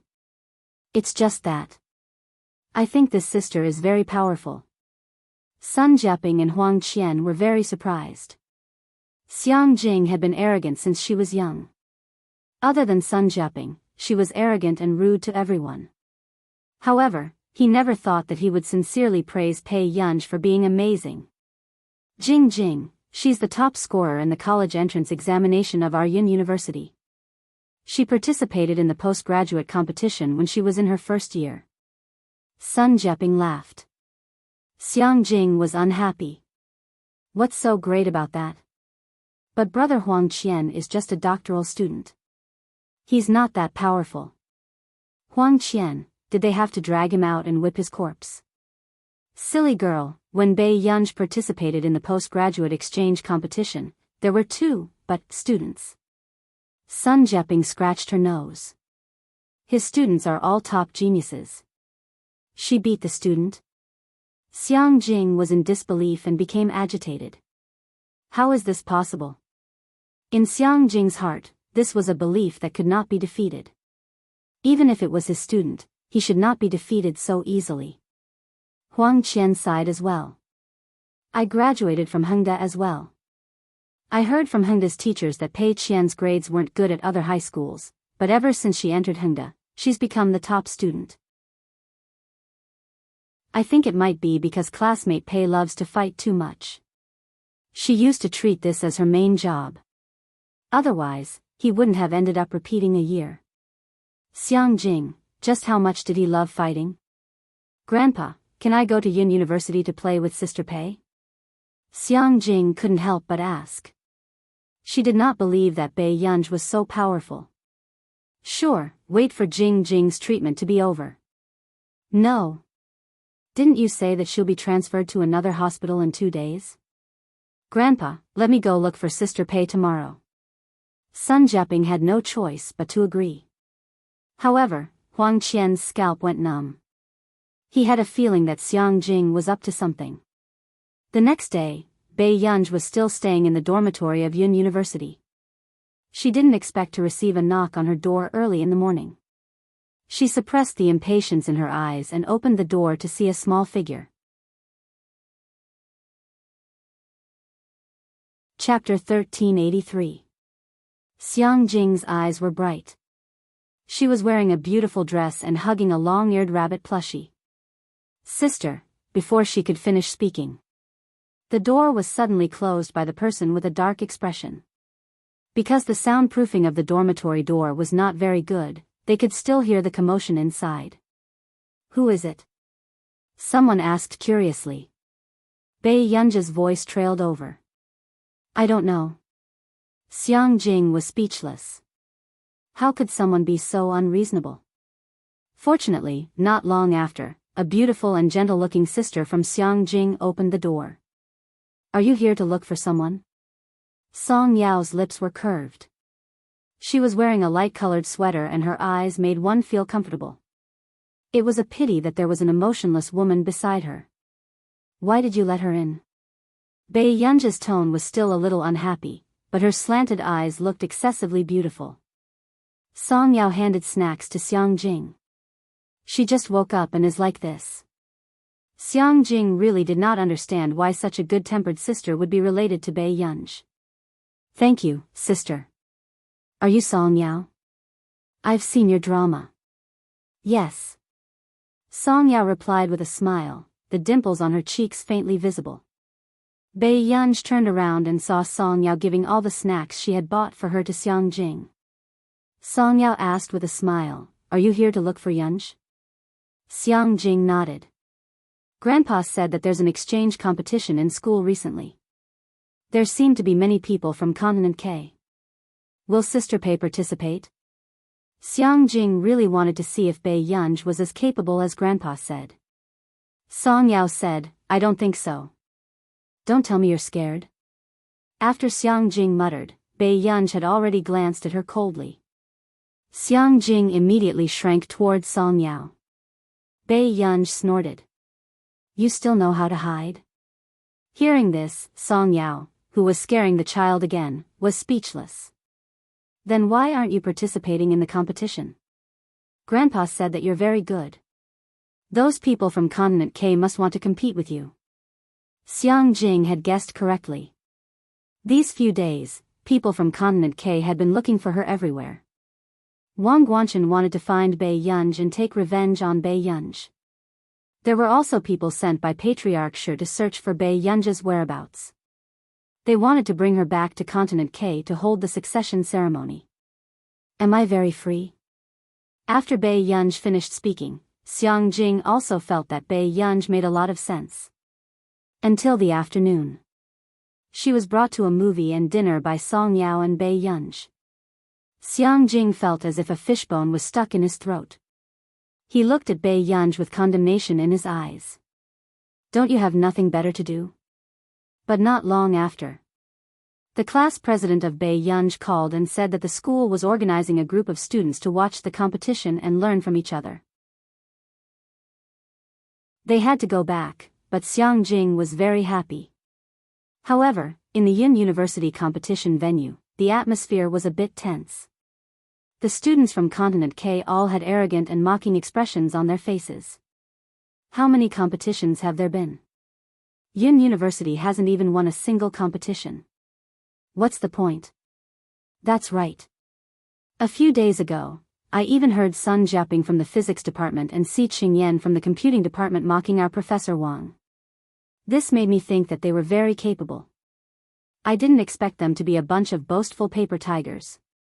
The students of K University deliberately raised their voices to mock them so that many people could hear them clearly.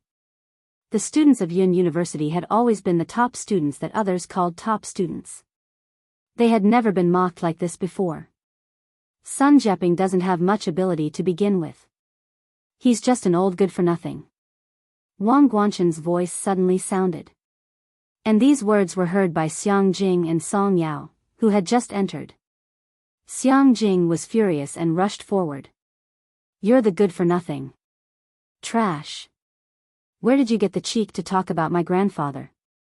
Wang Guanchen's expression was extremely ugly when he was suddenly scolded by a little girl.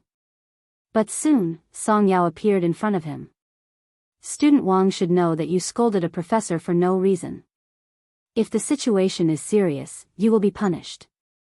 Wang Guanchen found it ridiculous. "Punishment? Did I say something wrong?"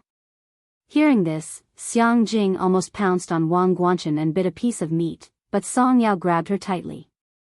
"If student Wang really doesn't like Yun University, why are you still here?" Hearing this, Wang Guanchen's expression darkened. Song Yao, you're really no different from Bei Yunj. Do you think Bei Yunj can protect you? Let me tell you, she will be completely finished this time. So will you. After Wang Guanchen laughed coldly, he said to Mr. K, ignore that old man. It's more important for you to win the competition. Guanchen, I thought you had a good relationship with the people from Yun University. I didn't expect you to be on our side, K University's student teased. My sister is your professor. Who can compare to my sister? Wang Guanchen raised his chin and went to K University's resting area. I know my grandfather is hated by many people. Xiang Jing lowered her head and bit her lip. But it's all because of me. If it wasn't for her treatment, Sun Jieping wouldn't be thinking about how to earn money every day. Jingjing, that's why you have to grow up well. Song Yao rubbed her head again and smirked. Don't worry, Yun University will win the next competition. Jingjing looked up at Song Yao and then at the competition stage. This time, it was the computing department. Jingjing's eyes widened when she saw someone. Jian Shi. Jian Shi was a famous genius in the computing department. Not only Jingjing, but everyone else was also excited when they saw Jian Shi. When Jian Shi was in Yun University, she could be said to be the tyrant of the computing department. When did Senior Jian come back? Everyone was overjoyed. Even Cheng Zihuai, who was participating behind Jian Shi, was completely overshadowed. It's good that she's back. I want to see if the students from K University are so capable. It's true if they can win against our Senior Jian. Wang Huiying noticed the cheers and glanced at Jian Shi with a frown. Who is that person? The people from Yun University seem to like her a lot. Wang Guanchen paused. Why is she back? It was only when Wang Huiying looked at him that he immediately said, it's Jian Shi. She's a famous genius of Yun University. According to my friend in Neely. Not only is she the niece of Marcus, the director of the computing institute in our nation, but she's also a student of. Even the others sucked in a breath of cold air when they heard about this background. Marcus's niece, a student of? Was this someone who had won at the starting line since she was born? Wang Huiying's eyes darkened as well, as if she was facing a formidable enemy. Ing na, he Xian, go and test her standards. Yes. The students who were sent did not dare to slack off. However, under the anxious atmosphere, no one expected Jian Shi to win so easily. Seeing this scene, someone felt a chill run down the back of their heads. She's still a student of the little devil taught by the big devil. The pressure she gave off when she crashed the competition was the same. Oh, the students of K University are so weak? Professor C even called me back. Isn't it interesting? Jian Shi was not someone who would forgive others, especially after being instigated by Si Qingyan, who said that the people of K University were finding trouble with her teacher every day.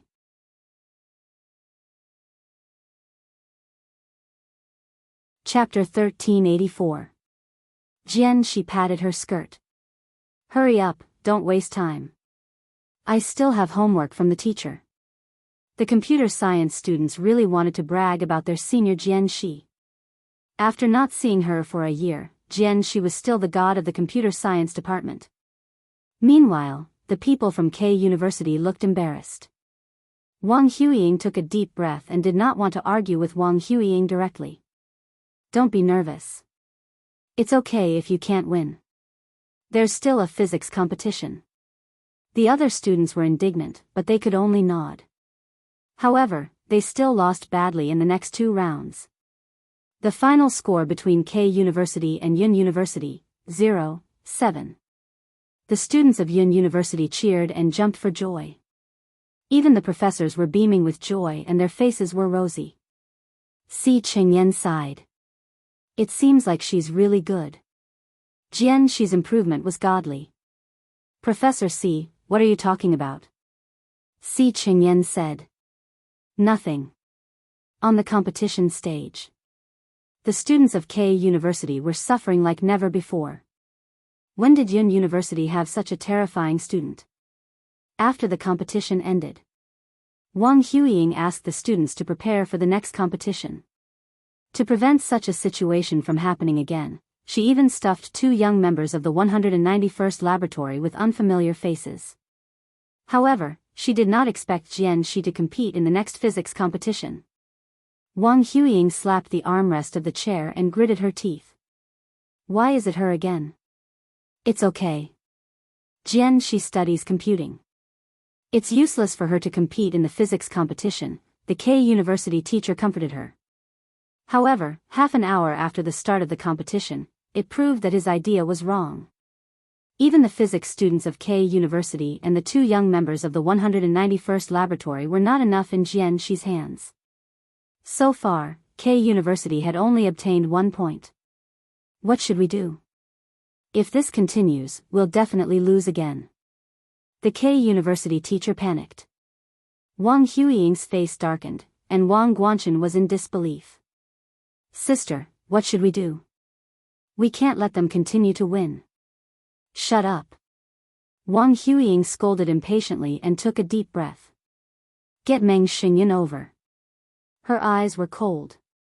Soon. Meng Xingyun arrived on stage. Wang Huiying chatted with him briefly and asked him to go back to the competition. However, no one noticed that one of the students who had spoken to Meng Xingyun had quietly gone backstage.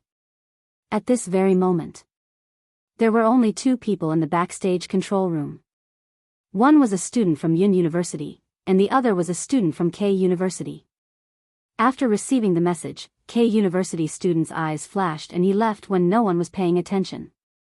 Are you sure you want this answer? The K University students were having a private conversation in the corridor. It's just a competition. We can afford to lose. Jian Shi is back. Until now, our K University hasn't gotten a single point. If this goes on, won't K University become a joke? That person suppressed his voice, but he gritted his teeth as he listened. All right. K University students sent him the questions he had secretly taken. However, no one noticed that there was a small figure following them. Soon, the second match began. However, the situation had changed. K University student could always blurt out the answer accurately before Jian Shi could answer. The 2 teams were now neck and neck. The corners of Wang Huiying's lips slowly curled up as she pondered over how to pass the last question she had set to her student. She held the answer and steps of the question in her hands. Just as she was about to go over, a small figure appeared out of nowhere. Wang Huiying frowned in pain, but she quickly realized that Xiang Jing was picking up the note on the ground. Her gaze was cold as she stepped on Xiang Jing's hand with her high heels. What are you doing? Chapter 1385. Xiang Jing's face was pale from the pain and she could only look up at her stubbornly. You cheated. You're cheating. I saw it. Wang Huiying's gaze turned even colder, but she exerted more strength under her feet. She asked with a smile, what nonsense are you talking about? Professor Wang. Song Yao's voice sounded and her usually gentle eyes lost their warmth. She looked at Wang Huiying, who was stepping on Xiang Jing's hand expressionlessly. Xiang Jing suddenly screamed. Her face was pale, but she insisted on not letting go of the note. Song Yao pursed her lips. Professor Wang, I'm sorry. With that said, Song Yao suddenly pushed Wang Huiying. Wang Huiying's expression changed. If it wasn't for the person supporting her from behind, she would have fallen to the ground. Song Yao, what are you doing? Wang Guanchen's face was dark and ruthless as he stared at her with his hawk-like sharp eyes. The note, before Xiang Jing could be happy, someone appeared behind her and suddenly took her away. What are you all arguing about? The dean of K University tore the note into pieces and reprimanded with a cold expression. Are the students of Yun University so unreasonable? It's you. You're cheating. Xiang Jing could no longer suppress the grievance and anger in her heart. Tears fell as she pointed at them. Shameless. You beat us by cheating. Song Yao wanted to take Xiang Jing to the infirmary, but Xiang Jing refused to listen. Sister, they're cheating. This group of people are cheating. Zhou Guanchen suddenly mocked. Oh, I was wondering who it was. Isn't this Professor Sun Jieping's granddaughter? Hearing this, Wang Huiying only glanced at Xiang Jing and walked in front of Song Yao. She stared at her and said calmly, Song Yao, right? I want to see if you can continue to stay here. With that said, Wang Huiying turned around and left.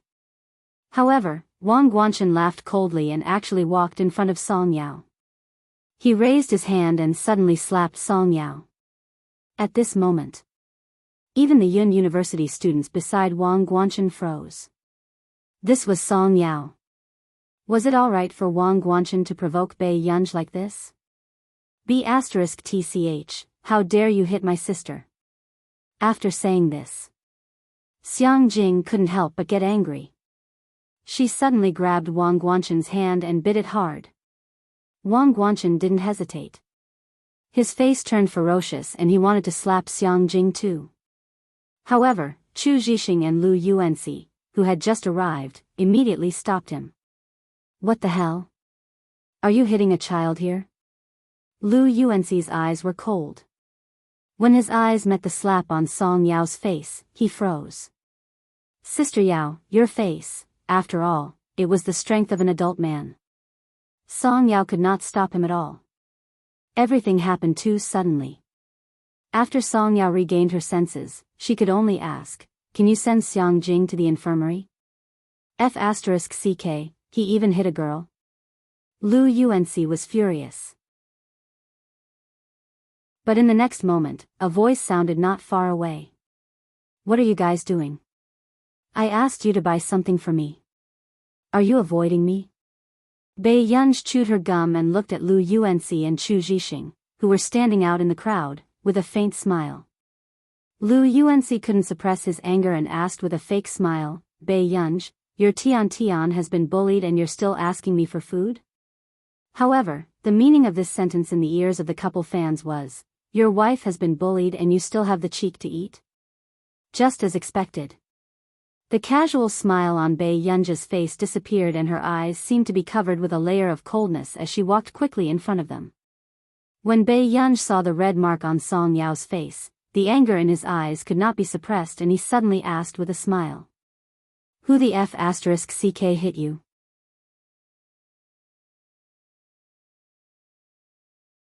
Chapter 1386. It was almost everyone's first time hearing Bei Yunj scold her like this and they were quite angry. Bei Yunj turned around and glanced at everyone. Her faint smile made people's scalps turn numb. What do you mean? Do you think I'm dead? Yunj, Song Yao grabbed Bei Yunj's hand, but struggled free silently.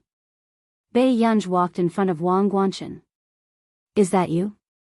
Wang Guanchen was still reckless and arrogant. What's wrong?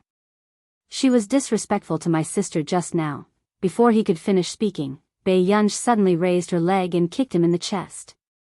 Wang Guanchen was like a broken kite as he flew back 1 to 2 meters. Then his face turned pale and his expression was ferocious as he clutched his chest in pain. It was obvious that he did not expect Bei Yunj to be so daring. Student Wang? I think I'm starting to like you a little. Bei Yunj looked down carelessly and snorted. She walked over and squatted down, patting his face lightly.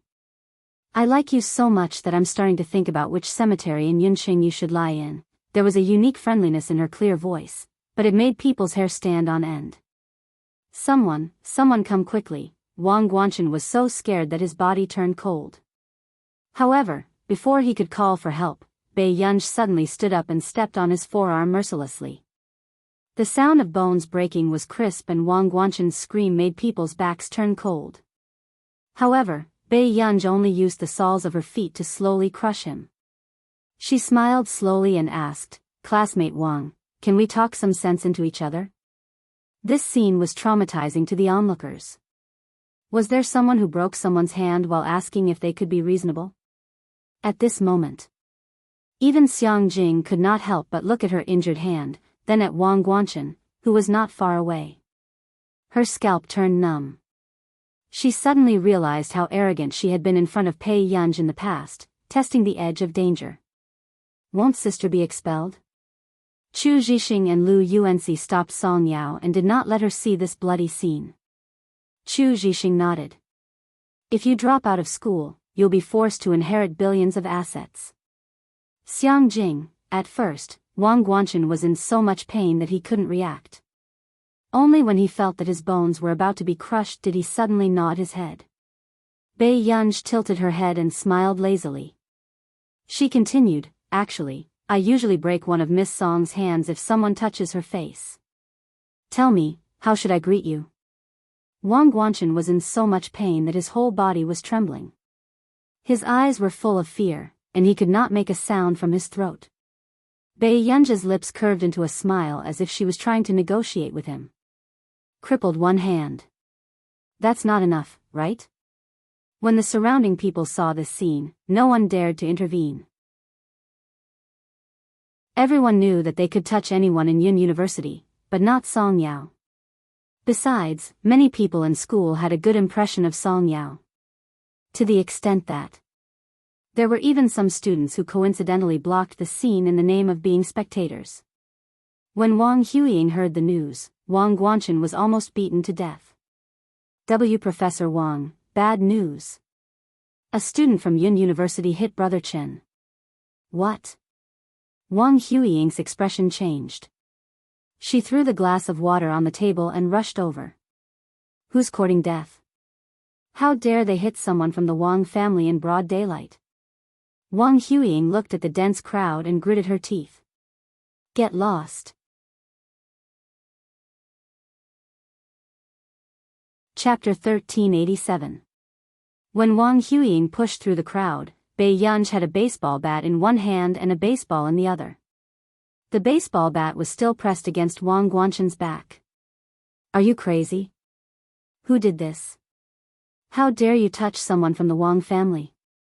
After Wang Huiying finished speaking, she stared at Bei Yunj's back view gloomily. She didn't recognize any familiarity. Miss Wang, you're here? When she heard this familiar voice, Wang Huiying froze. Then, she saw Bei Yunj slowly turn around. It's you. Wang Huiying's pupils shrank.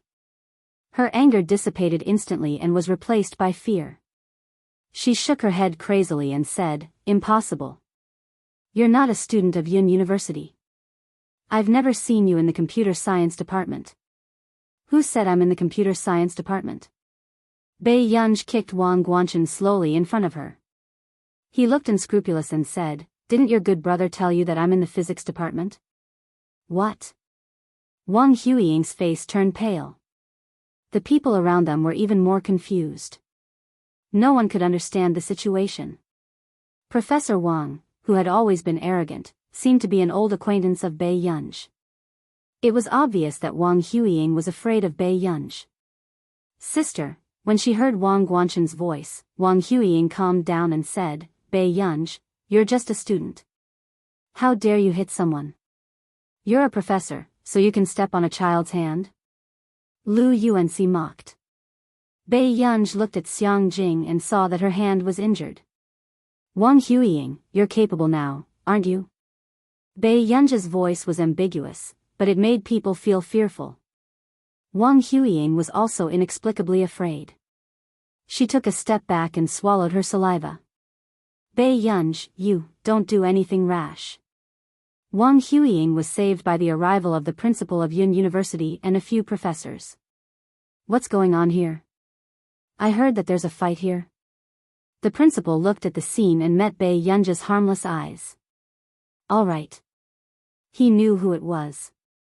The principal took a deep breath. Bei Yunj, are you fighting again? Bei Yunj said lazily, Am I fighting? Everyone present was silent. The principal pointed at Wang Guanchen on the ground. What's wrong with him?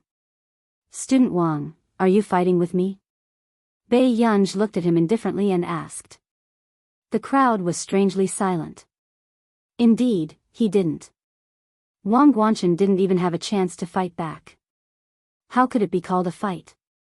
Wang Guanchen had been beaten half to death. Under Bei Yunj's gentle gaze, his words were stuck in his throat. Bei Yunj was the best at using violence to curb violence. Bei Yunj, don't be too arrogant. Wang Huiying was so angry that her whole body was trembling.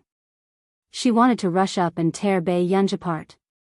Professor Wang, please calm down.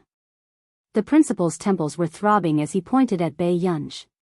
Bei Yunj, do you know how wrong it is to hit someone? Principal, it was Wang Guanchen who hit me first. That's why this happened. Song Ya walked out and openly revealed the bright red palm mark on her face. She pursed her lips. If the school wants to punish Bei Yunj, then I'm her accomplice. The school was already having a headache because of this matter, and after hearing Song Yao's words, it became even worse. Suddenly, the restless person by the side even held Song Yao's hand brazenly. She turned around and smiled lazily. It's so touching, Tian Tian. Song Yao was speechless.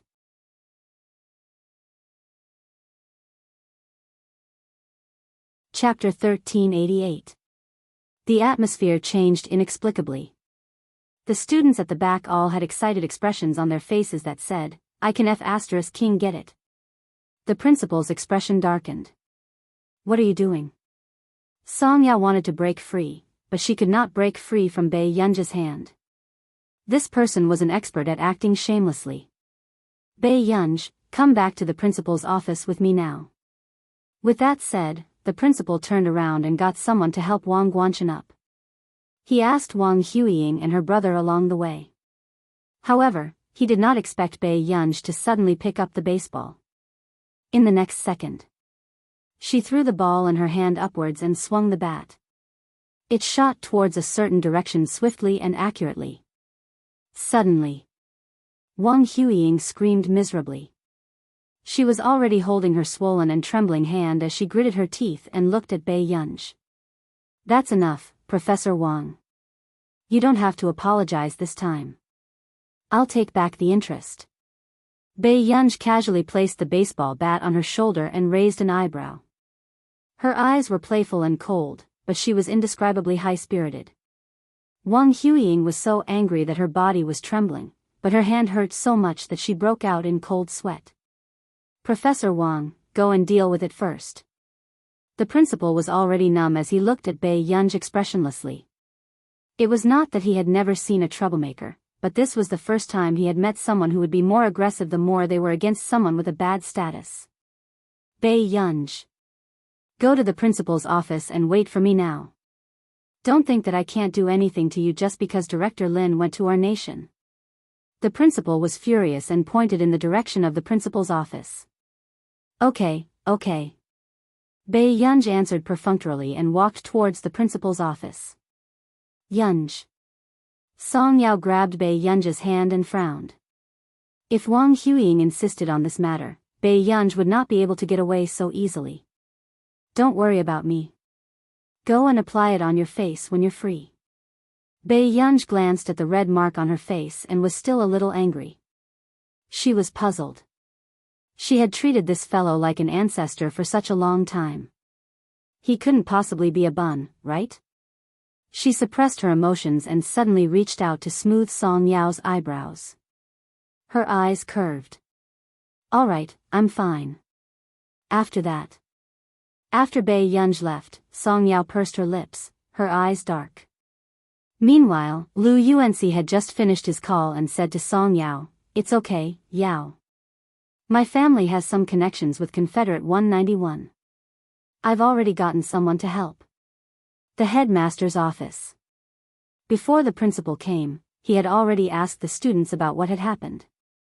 He knew that Bei Yunj did not cause trouble on purpose. But she did it in front of the whole school. She was simply reckless. Bei Yunj, do you know that you were wrong? Got it. The principal felt even more aggrieved. There was no psychological burden for this person to admit his mistake. Moreover, according to the personalities of the three brothers of the Qin family, they might not come to school to deal with Bei Yunj. They might even come to school to protect their sister. The principal felt suffocated at the thought of that scene. Suddenly, someone knocked on the door and barged in. Principal, bad news. Student Wang just left the school and was beaten up before she entered the hospital. She was already injured and she was still beaten up. The principal looked at Bai Yunj instinctively with a suspicious expression. Bai Yunj said, "If you think that way, I can't help it." The principal was speechless. All right, then it wasn't Bai Yunj who got someone to do it. At this moment, Wang Huiying also pushed open the door angrily. Her hand was already bandaged. Her expression was dark. Principal Xiang, aren't you going too far? Can a student lay her hands on a professor from another school?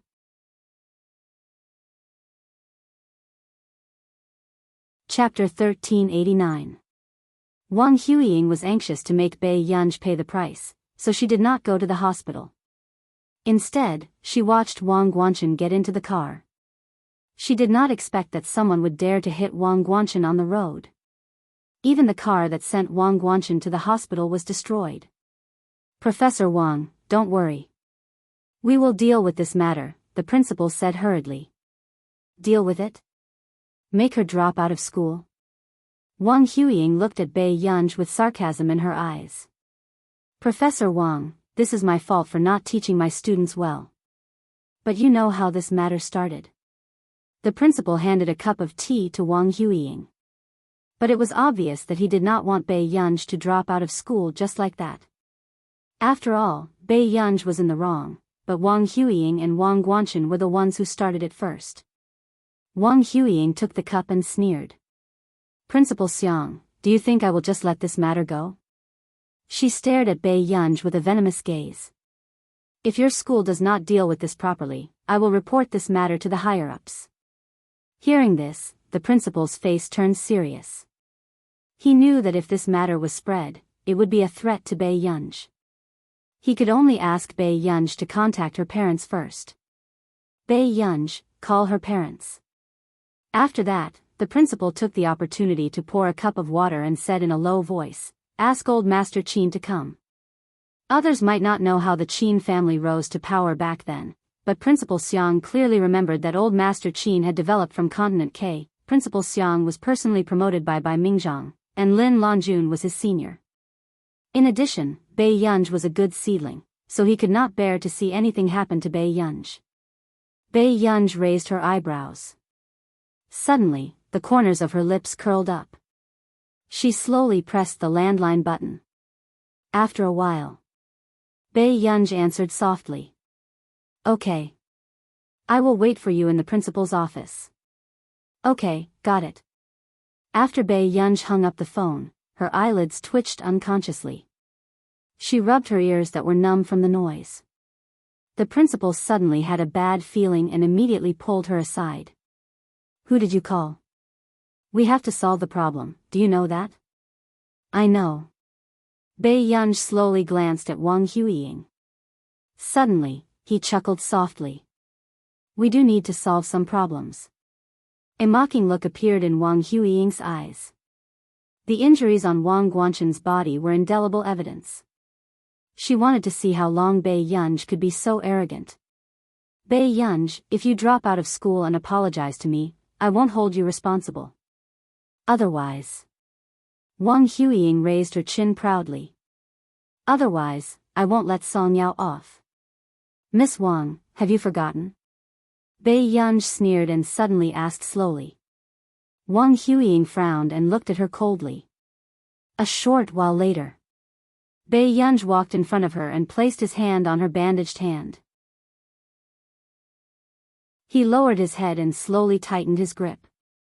Wang Huiying's face was pale, but the last sentence made her forget to resist. She only heard Bai Yunj's emotionless question, "Isn't it up to me whether Confederation 191 wants to raise a few dogs in the future?" Wang Huiying suddenly remembered. She heard that the head of the Shi family really hoped that Bai Yunj could inherit Confederation 191 this time. And in the scientific research field, it was customary to pass on talents and not direct descendants. Besides, Wang Huiying didn't even have any bloodline of the Shi family. There was no way she could fight for it openly. Bei Yunj. Wang Huiying's eyes were bloodshot. She wanted to kill this person who was always blocking her. P.S. Good night.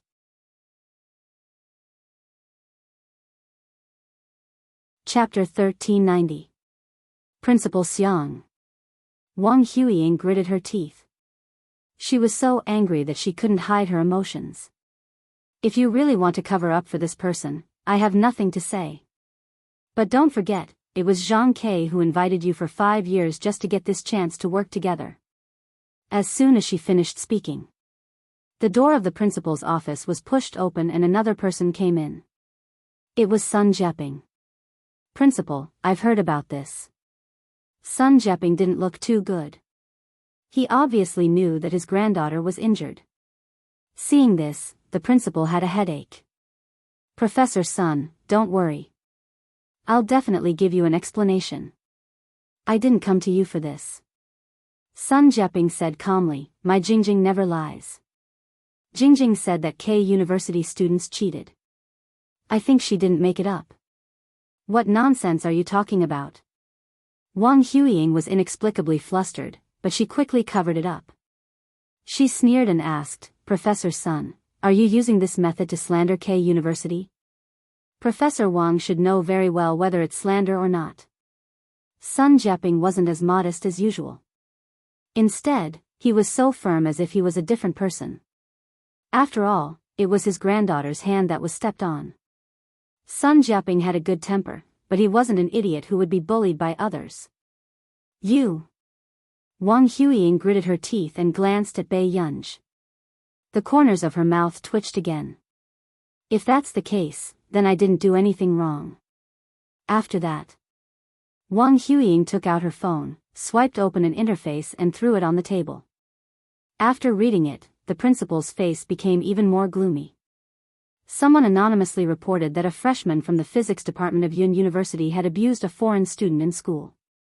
This incident had become a hot topic.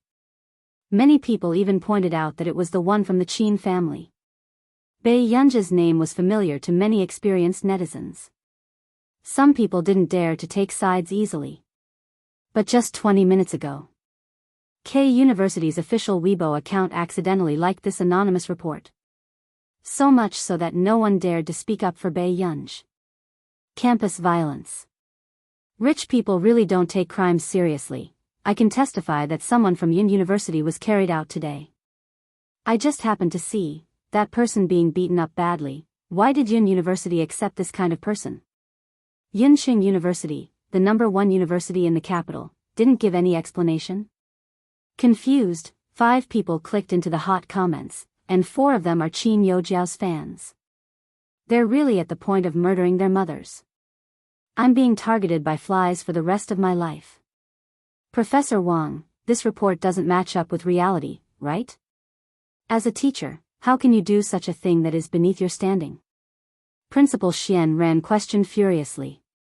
What is the actual situation?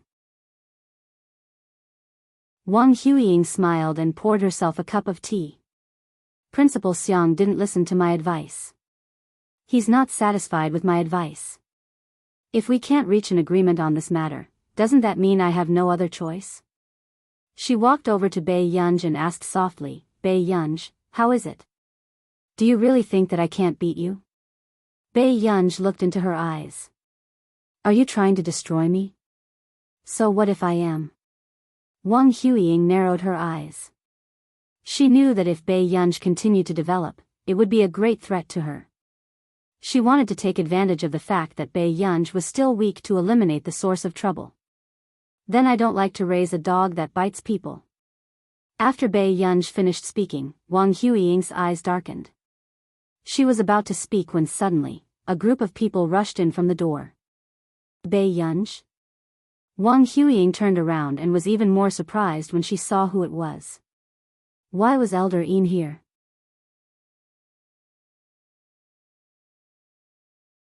Chapter 1391.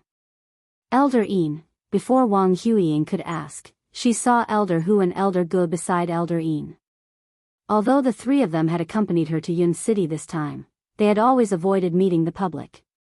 Why did they come in person this time? Wang Huiying frowned. It couldn't be because of Wang Guanchen. Elder Yin, Elder Hu, Elder Gu, I didn't expect you to come. Sorry for not coming out to meet you. Principal Xiang's back was almost wet with sweat. He couldn't figure out why the three of them, who were like founding fathers in Confederation 191, would come to Yun University in person. This time, it would be useless even if Bei Yunj asked Old Master Qin to come. Principal Xiang took a deep breath. He was even more anxious at the thought of Bei Yunj's safety. The outside world had begun to put pressure on Yun University. Now, the three leaders of Confederation 191 had come to Yun University in person. Weren't they being attacked from both sides? This time, I'm not here to chat with Principal Xiang. Elder Yin glanced at the name tag on the table and knew the principal's name. In the eyes of others, Elder Yin was impatient and was ready to start trouble with Bei Yunj. Elder Yin, don't worry. She's just a child.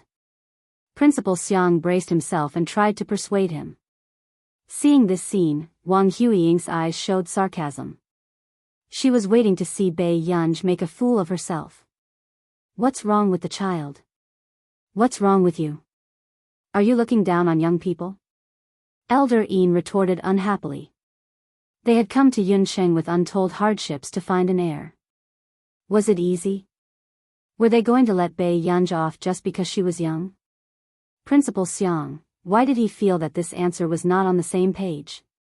Before Principal Xiang could speak again, he heard Bei Yunj ask leisurely. You're here. You're quite fast.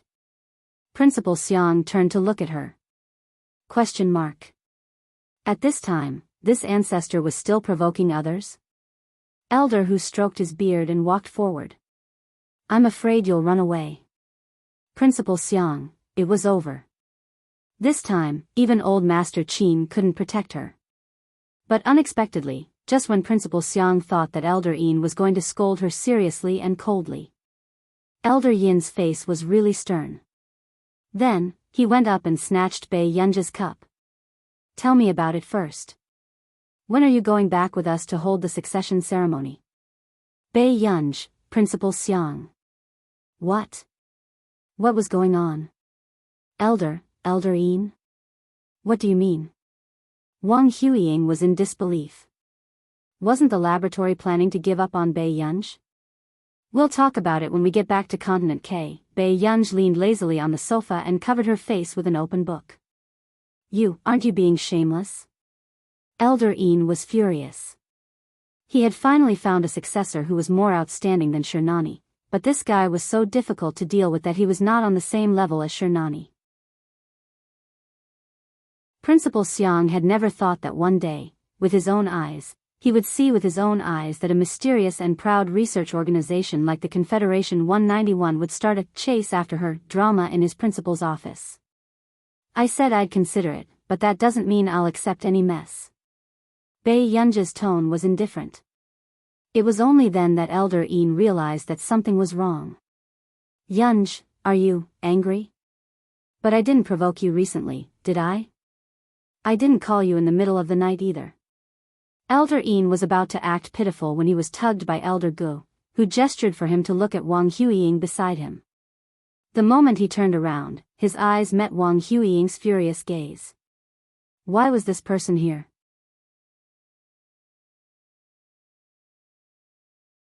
Chapter 1392.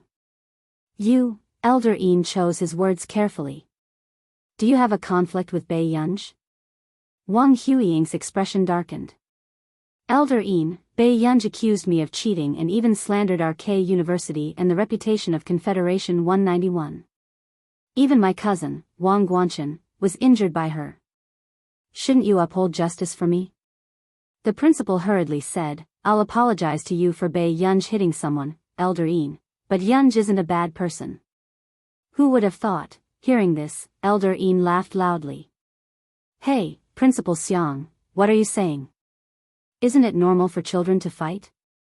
It's not a big deal. It's fine for boys to get injured. I often got injured when I was young too. The principal's eyelid twitched. Thank you for your understanding, Elder Een, but now, student Wang Guanchen is already in the hospital. Elder Een and the other two looked at Bai Yunj at the same time. She was indeed not a good person. Although Bai Yunj has indeed gone overboard with this matter, I hope that you can give Bai Yunj a chance. However, I still hope that everyone can give Bai Yunj a chance. I also hope that Professor Wang can clarify things online. Clarify what? Elder Gu, who had been silent, suddenly asked. After the principal finished explaining the whole story, Elder Een and the others also frowned. Huiying, you're too, Elder Een sighed. Forget it. Explain this matter clearly and let's forget about it. Wang Huiying was unwilling to give up. Elder Een, my younger brother is still in the hospital. How can we let it go like this? Elder Gu said coldly, if you dare to hit someone, you have to be prepared to be hit. The atmosphere was inexplicably strange. Elder Een and Elder Hu were speechless. Could he rein in his impulse to brag a little? It was too obvious that he was biased towards Bai Yunj. Wang Huiying bit her lip. I won't let this matter rest. Neither will K University. Elder Een was silent for a moment.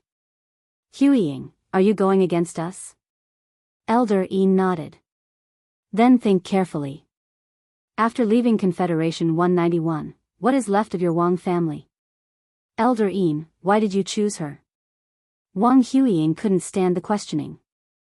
At this moment, as outsiders, the principal and Sun Jieping wished they could run away immediately so that they wouldn't hear anything they shouldn't hear.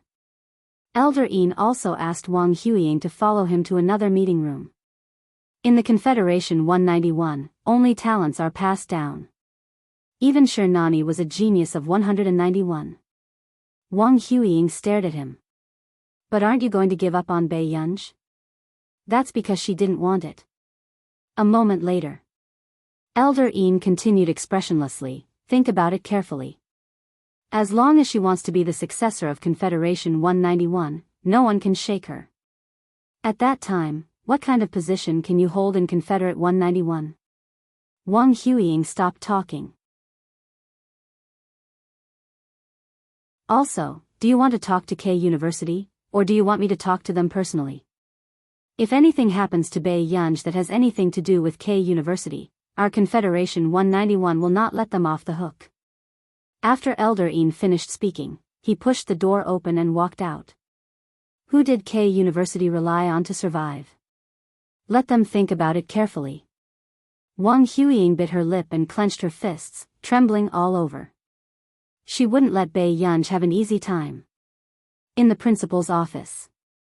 Bai Yunj, you broke his bones. Do you think you're civilized? Elder Hu questioned. Bai Yunj replied perfunctorily, yes. Elder Hu, yes? Wang Guanchen went out and you still found someone to beat him up. You're very domineering.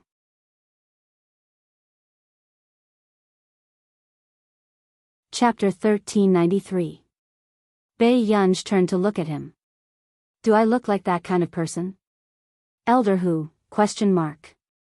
Don't you know that? The atmosphere fell into a strange silence. Bai Yunj's eyelids twitched, and the corners of her lips twitched.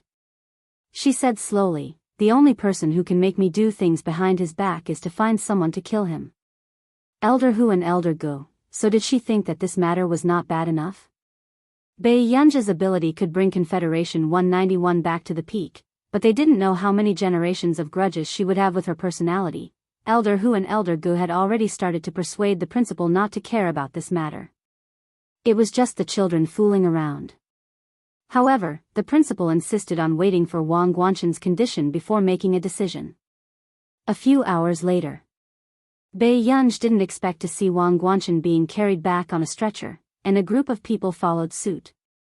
There's no law at all. How dare you hit someone from Confederation 191 in school? Didn't you start it first?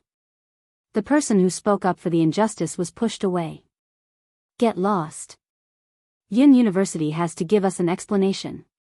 After saying that, he began to smash the door of Yun University's principal's office with his hand. He didn't intend to give Yunqing University any face at all.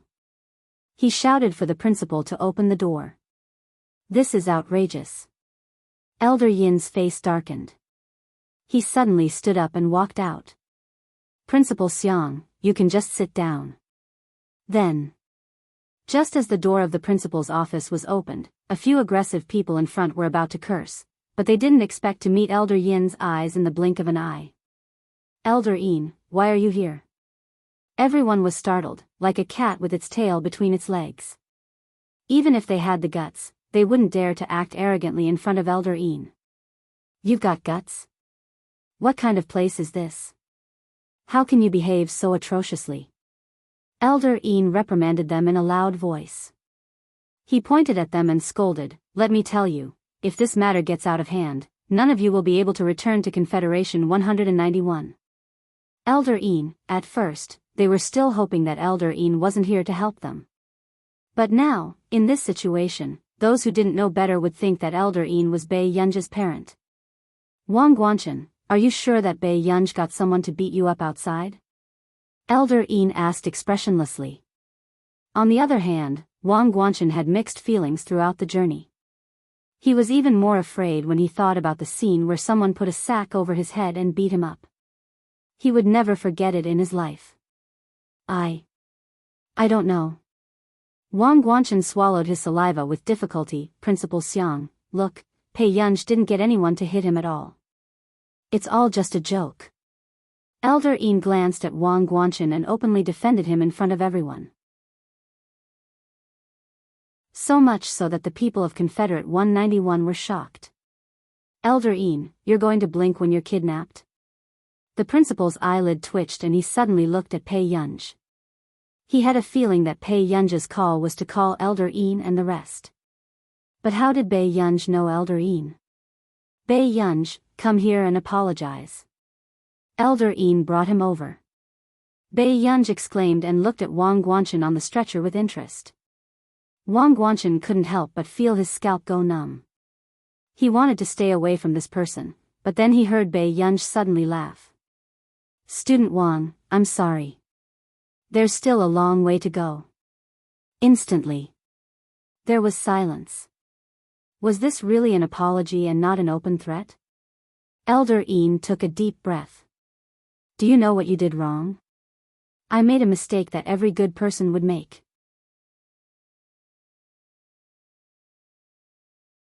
Chapter 1394. Elder Yin took a deep breath. What was she doing? Was this a declaration of justice? Didn't she know whether she was a good person or not? Elder Gu turned around and said, Principal, she's already apologized. There's no need to continue pursuing the matter, right? This was the first time the principal had met someone who thought he was too troublesome. Bei Yunj, remember this punishment. Don't mess around in the future, understand? Otherwise, Yunqing would be overturned by her sooner or later. Okay. Bei Yunj thought for a moment and nodded. When she walked slowly in front of Wang Guanchen, Wang Guanchen instinctively covered his face with his hands in fear. It was as if he was afraid of being beaten. Bei Yunj thought of how Wang Guanchen had been beaten up on the way and raised her eyebrows. She left without asking anything. It was only the next day that she found out that she was on the trending list again. Sure, you're playing dirty with me. Bei Yunj had just finished showering after her morning run. When she saw the news, she slowly wiped her wet hair and her sneer made one's heart palpitate. Even Jian she lost in the last round of the competition yesterday. Song Yao frowned and thought of Xiang Jing again. K University was really planning to win by hook or by crook. Really? Then I have to go and see if our Jian she is crying. Bei Yunj said with interest. Usually, when Batiki and Jess finished the experiment in a few hours the next night, they would run over and cry silently. Song Yao was speechless. Bei Yunj said, also, investigate who beat up Wang Guanchen for no reason. He even made her take the blame. Song Yao choked on her water. On the competition platform of Yun University. This time, Bei Yunj came quite early, so she was the first to be targeted by Huang Zui. Pei, do we have some time to talk? Huang Zui's eyes lit up. Previously, he had been busy looking for someone among the doctoral students and graduate students, hoping that someone could win against K University. In the end, he had forgotten about this person. Wasn't he blindly looking for someone else when the king was right in front of him? I'm not free. I still have to write a reflection. Bai Yunj bit the soy milk wrapped in a transparent bag and planned to pull Song Yao away. If you win, I'll plead for you. The punishment has also been rescinded. Bai Yunj turned to her. All the punishments for this year? Huang Zui, was he trying to take advantage of the situation? Backstage. Bai Yunj decided to tell Huang Zui the truth. Actually, I was planning to come. Huang Zui began to feel that the next 3.5 years would be very difficult to endure. He watched as Bai Yunj tidied up her white coat and prepared to go out. Can he really win? As a professor, Huang Zui couldn't help but feel nervous. He leaned closer to her and said, "This group is really here to cause trouble." Bai Yunj slowly clipped the pen into the pocket of her white lab coat. She sneered softly. Her unruly youthfulness did not dissipate. She looked up nonchalantly. Is that so? Since they're already here, why don't they kowtow before going back? After that, Huang Zui was stunned for a long time. Until the entrance. Huang Zui originally wanted to say that this guy was being led by the nose by this guy's erratic behavior. However, his thoughts were interrupted by the other party's words. Your school has to work harder this time. I still hope that the competition this time will be evenly matched. When the people from K University saw Jian Shi in the spectator stand, they puffed out their chests and looked arrogant, as if they would win in the next moment. Even Jian Shi was not around. They wanted to see what tricks Yun University had up their sleeves. An old acquaintance. Hearing this familiar and casual voice, the people from K University and the leading professor froze. They suddenly felt like they had seen a ghost.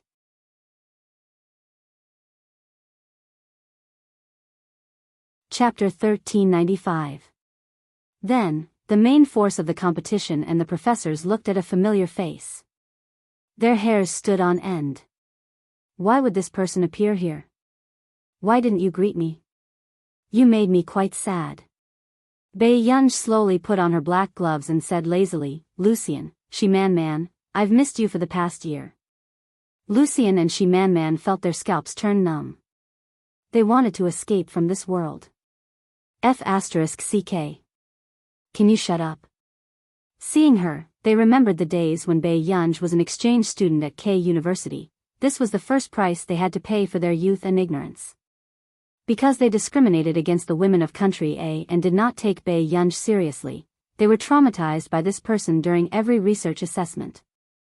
A few days ago, when they came to Yuncheng, there were even people who had nightmares about Bai Yunj. You are a Yun University student? Professor Simonov found it hard to accept the truth and his vision turned dark.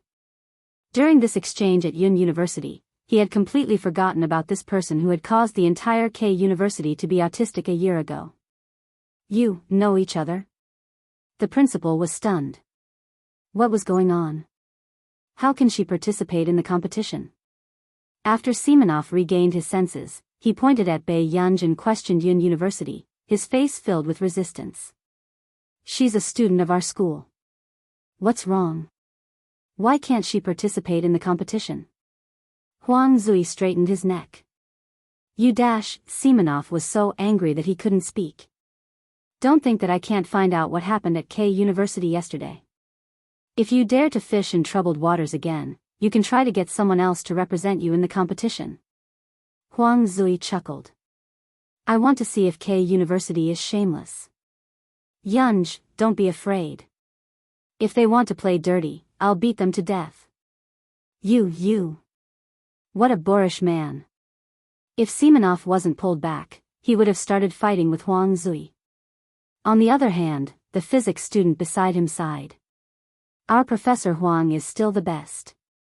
He fights whoever he catches. Lucian walked in front of Bai Yunj and could not help asking, Are you really going to participate in the competition? He couldn't figure it out.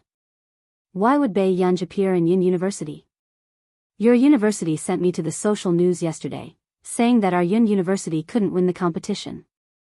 Yin University students were so angry that they beat up the brother of a professor from K University. Bei Yunj looked at them again and said slowly, "That's good. I've never been so angry in my life."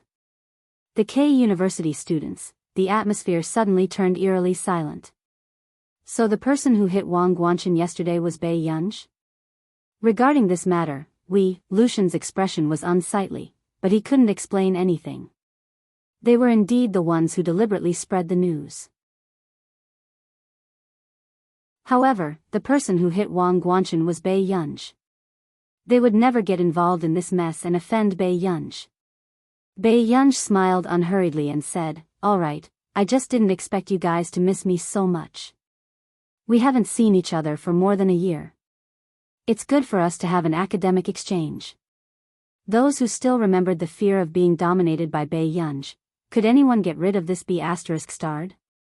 The freshmen of K University didn't understand why these seniors, who were all influential figures in school, were so afraid of this unfamiliar Yin University student.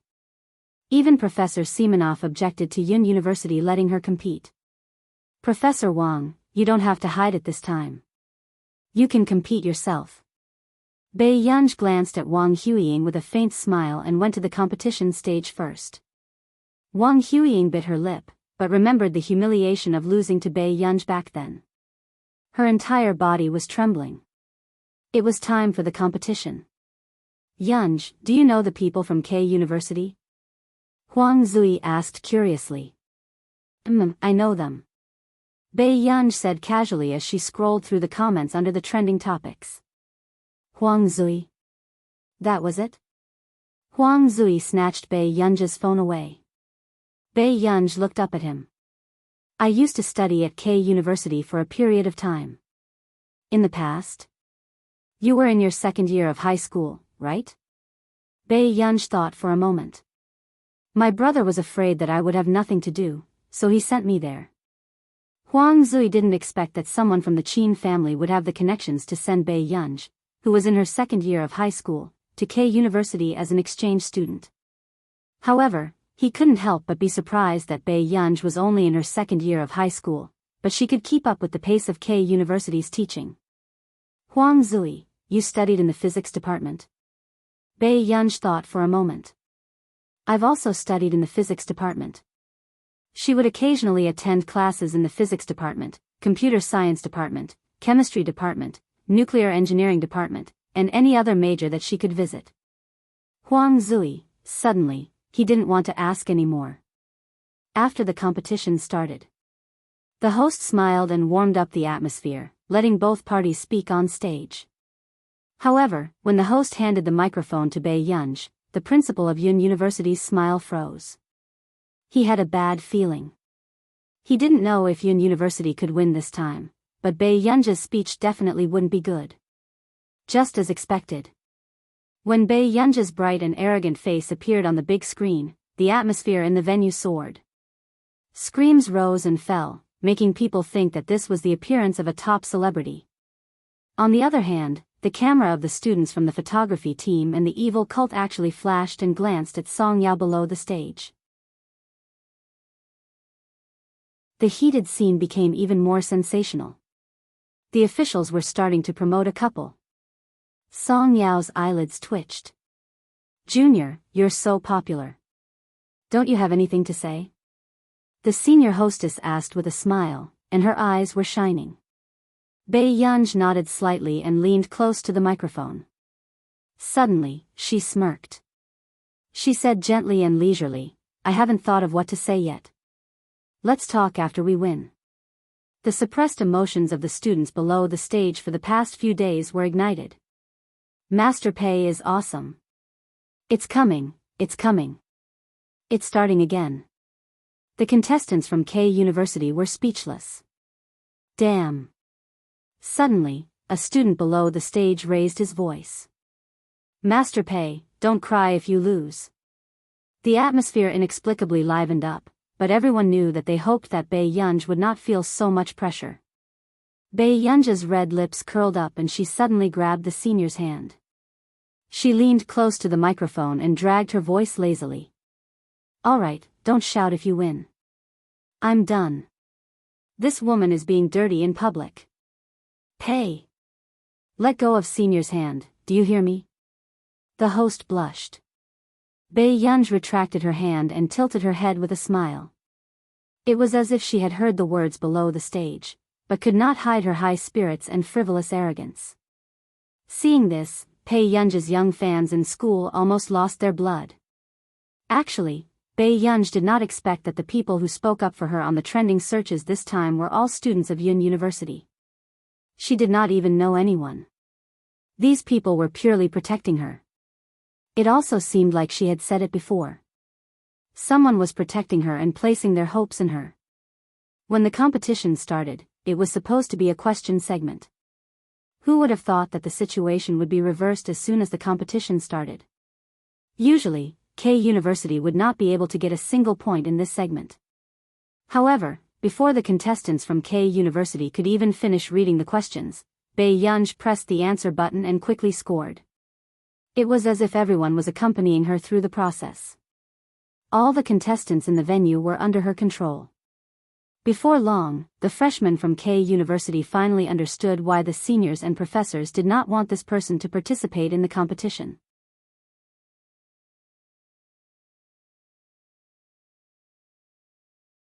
Chapter 1396. With this speed of answering questions, was he still a human? Moreover, they realized that as long as Bei Yunj held her hand and smiled at them, it meant that Bei Yunj would not give them a single point. As a result, they were terrified when they saw Bei Yunj smiling. Not only were the K University teachers and students doubting their lives, but even the Yun University professors were puzzled. Were they the ones who taught this person? The professor hesitated. "Principal, if this goes on, I'm afraid K University won't be able to get a single point, right?" Unexpectedly, the principal came back to his senses and suddenly sighed. "The money I lost to the old master at the gambling table back then was not a loss." The professors were speechless. They did not expect the principal to win this year's top scorer at the gambling table. After K University lost the first round with 0 points, the arrogance of the K University students was instantly dispelled. Xiang Jing, who was below the stage, insisted on watching the competition despite her injuries. She did not expect to see Bei Yunj on stage today. However, what surprised Xiang Jing even more was that Bei Yunj on stage was more cold and high-spirited. It was simply enough to make one's heart go crazy. Xiang Jing's little face was filled with admiration. It was as if she had only truly gotten to know Bei Yunj today. "Brother Huang Qian, is Sister Pei going to win?" Huang Qian's eyes were filled with admiration. "She's definitely going to win." In yesterday's competition, K University still had room to retaliate against Jian Shi. But this time, they were being taught a lesson by Bei Yunj. Xiang Jing's eyes lit up when she heard this. "Sister is so amazing. I want to learn from her in the future." Unknowingly, Xiang Jing treated Bei Yunj as a learning target. Huang Qian was speechless. The only person who could make this little devil submit willingly was the big devil. At this moment, Principal Xiang, who usually cared about the reputation of his school, also pretended to be blind and did not go up to stop Bei Yunj from teaching them a lesson. Yun University also knew about K University's cheating yesterday, but they did not want to give the other party a chance. However, during this period of time, K University had also vividly displayed the pride and arrogance of their teachers and students. Even though the professors on the judging panel didn't say anything, they all felt that Bei Yunj's provocation today was particularly pleasing to the eye. Anyway, he wasn't going to mess with them. However, the K University student's face turned green. "Professor, is that woman really a student? Didn't Yun University specially find someone to represent the competition?"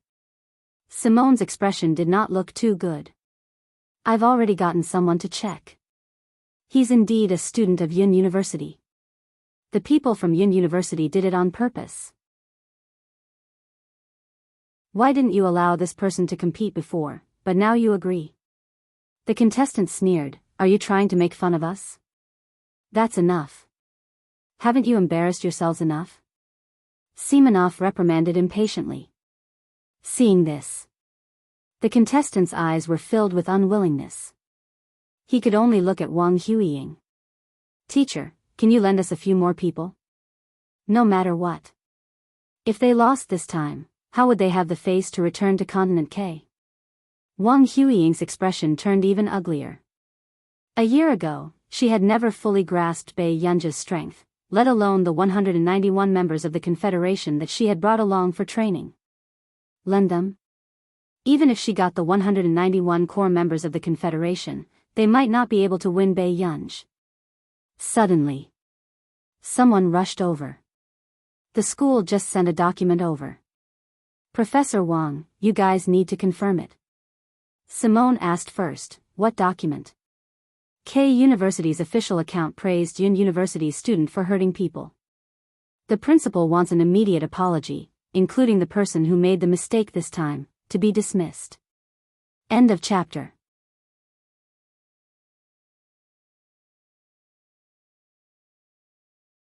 Chapter 1397. Everyone was panicking. It was only then that they realized who they really could not afford to offend. Only Wang Huiying bit her lip. She clenched her fists, the hatred in her eyes difficult to suppress. Why? Forget about the Confederation 191, why was even the newly appointed principal of K University, who had never seen Bai Yunji, siding with her? The students of Yun University enjoyed watching the match and felt proud and elated. However, K University was still beaten up badly, but none of them dared to scold the other party. They were like deflated balloons. In fact, after it ended, Semenov had already posted an apology statement and attracted the attention of the entire internet. This student Pei, who could make K University apologize, probably had a powerful background. However, Semenov did not bring the students who had posted back then to Bai Yunji to apologize. Bai Yunji had already left the backstage to answer a call. It was Qin Luyan. Something had happened to old Master Qin. For some reason, the old man, who had already recovered, was still unconscious. Even the hospital couldn't do anything about it. I'm sorry, Gu. I was afraid that you would be worried, so I didn't tell you earlier. Qin Luyan's voice made Bai Yunji's tightly furrowed brows relax. Which hospital? After Qin Luyan gave her an address, Bai Yunji hung up and immediately rushed to the hospital, not caring about anything else. However, when she saw old Master Qin's condition, her gaze gradually turned cold. Gu, don't worry. Brother will definitely find the best doctor to treat old Master. Qin Yu, who had not slept for a few days, comforted Bai Yunji in a hoarse voice. Bai Yunji nodded and left. This time, even the Qin couple had returned when old Master Qin was critically ill. Mrs. Qin laughed coldly. Old Master dotes on her so much, but she didn't shed a single tear. She turned around and left. I wonder how disappointed old Master will be when he finds out. Mr. Qin said coldly, you'd better take care of yourself. Mrs. Qin could only suppress her anger. This Bai Yunji had made the family turn to her. At this moment, Bai Yunji called CI7's Yun City Department. Minister Jiang Song, Max, why do you still have time to catch up with me? Bai Yunji said, I need you to investigate something for me. Jiang Song, did this person know that as an ACE Corps member, she was supposed to solve problems for CI7? She did not want CI7 to solve the problem for her. Something happened to my grandfather. I want to find out what happened. Upon hearing Bai Yunji's words, Jiang Song frowned. Old Master Qin. There's still someone in Cloud City who dares to make a move on old man Qin. Maybe there's someone who has eaten the guts of a leopard. Bai Yunji's voice was filled with hostility. She said unhurriedly, I'll transfer 1 billion yuan to whoever finds it first. Jiang Song's hands almost trembled. This was the true god of fortune. Jiang Song, okay, Dad. Is there anything else? If not, don't turn off your phone for 24 hours. We promise to find it for you within a day. All right. After Bei Yunj hung up the phone, she went back to the ward. He saw the nurse changing the 4 bag. Wait. Bei Yunj called out to the nurse, attracting the attention of the others. Can I take a look? Sure. The nurse handed the 4 bag to Bei Yunj. Bei Yunj's gaze suddenly fell on a tiny pinhole in the transparent bag. Someone has touched this 4 bag. Did they add any medicine? The nurse hurriedly shook her head. No one has touched it. Qin Lang also frowned. What's wrong? Bei Yunj handed the bag to the nurse, but her eyes were cold. It's nothing. She really had the guts of a bear and a leopard.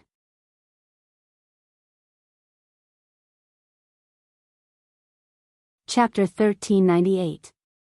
On the top floor of the hotel opposite the river, Tang Boyong was still drinking and admiring the bustling night outside. He couldn't help but laugh at the thought of someone reporting the situation to him. Tang Boyong played with the reagent in the small glass bottle in his hand and held the red wine glass in one hand. He recalled what Qi Wuxiu had said to him.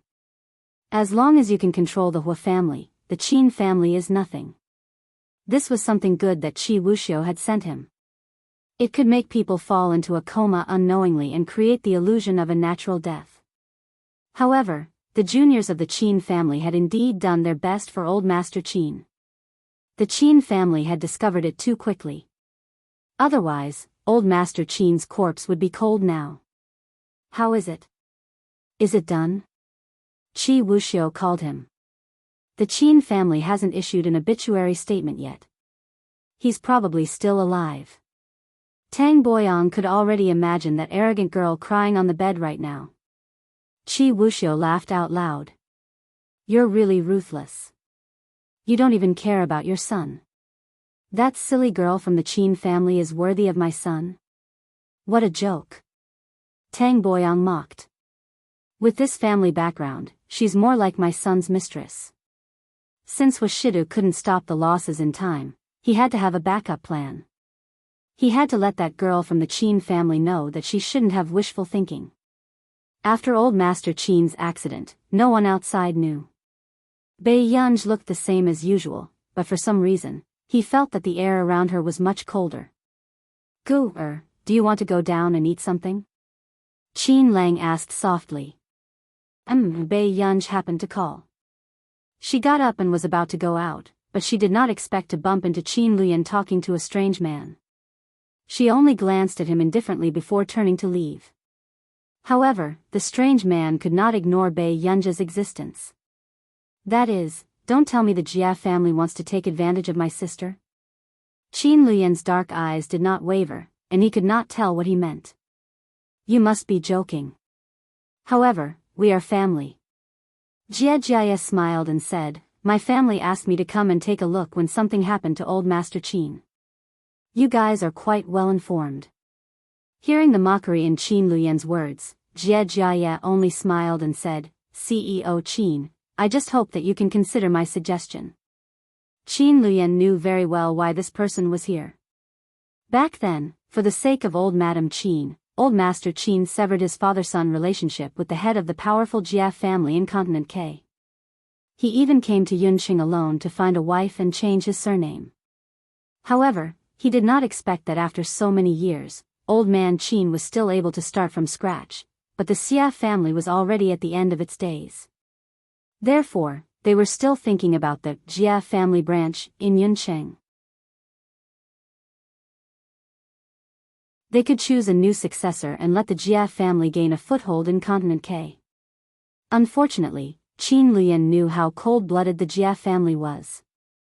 In his previous life, the Qin clan was tragically exterminated, but the Xia clan never appeared from the beginning to the end. Now, he was trying to get him to go back because he saw that the Qin family was developing day by day and knew that Qin Luyan was extraordinary. They didn't care if the Qin clan members were dead or alive. Really? When the old man wakes up, I'll ask for his opinion. After that, Qin Luyan turned around and left, leaving Jie with an ugly expression. He suddenly noticed Bei Yunj, who was on the phone at the end of the corridor. Max, we've already investigated this matter. But it won't be a good thing for you if we find out.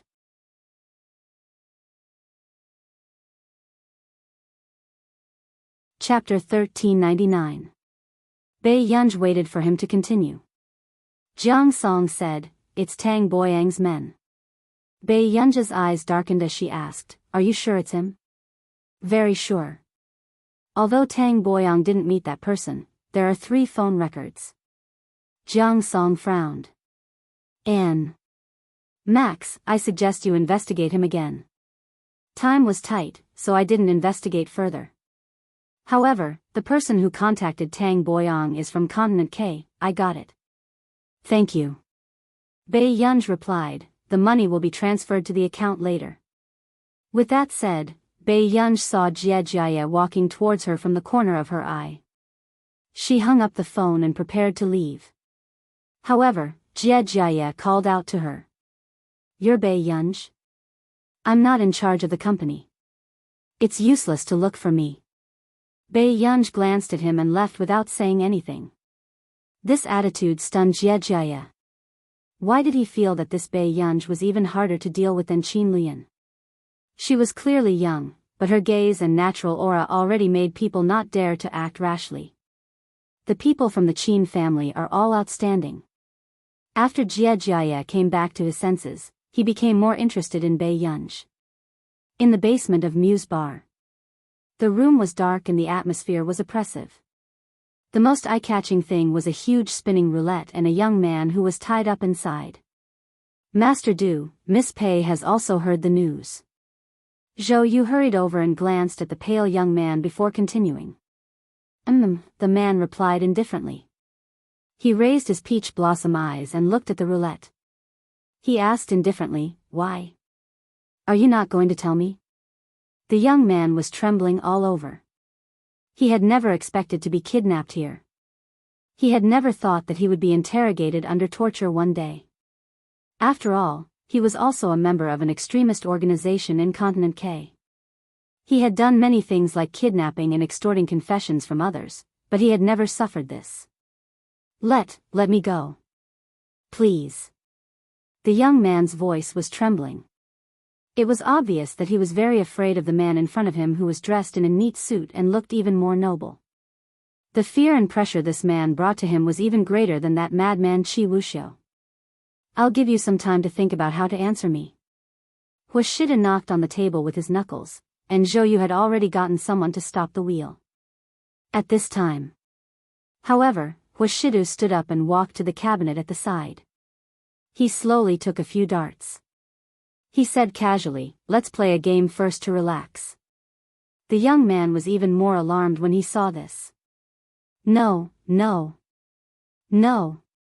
However, very quickly, Huashida had already walked to the opposite side of him. Before the young man could regain his senses, the first dart had already been thrown. A blood-curdling scream rang out in the dark room.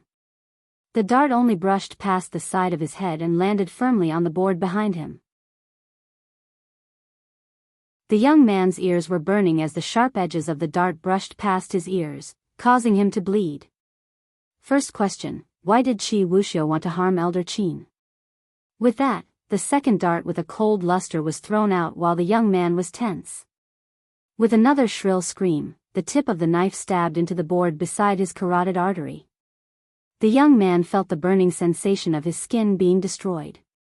He also felt the madness of the god of death brushing past him. Don't continue. I beg you, don't continue. The young man's eyes were bloodshot as he muttered. He was so cold that he trembled. He had already been forced to the point where his nerves were failing and he was extremely weak.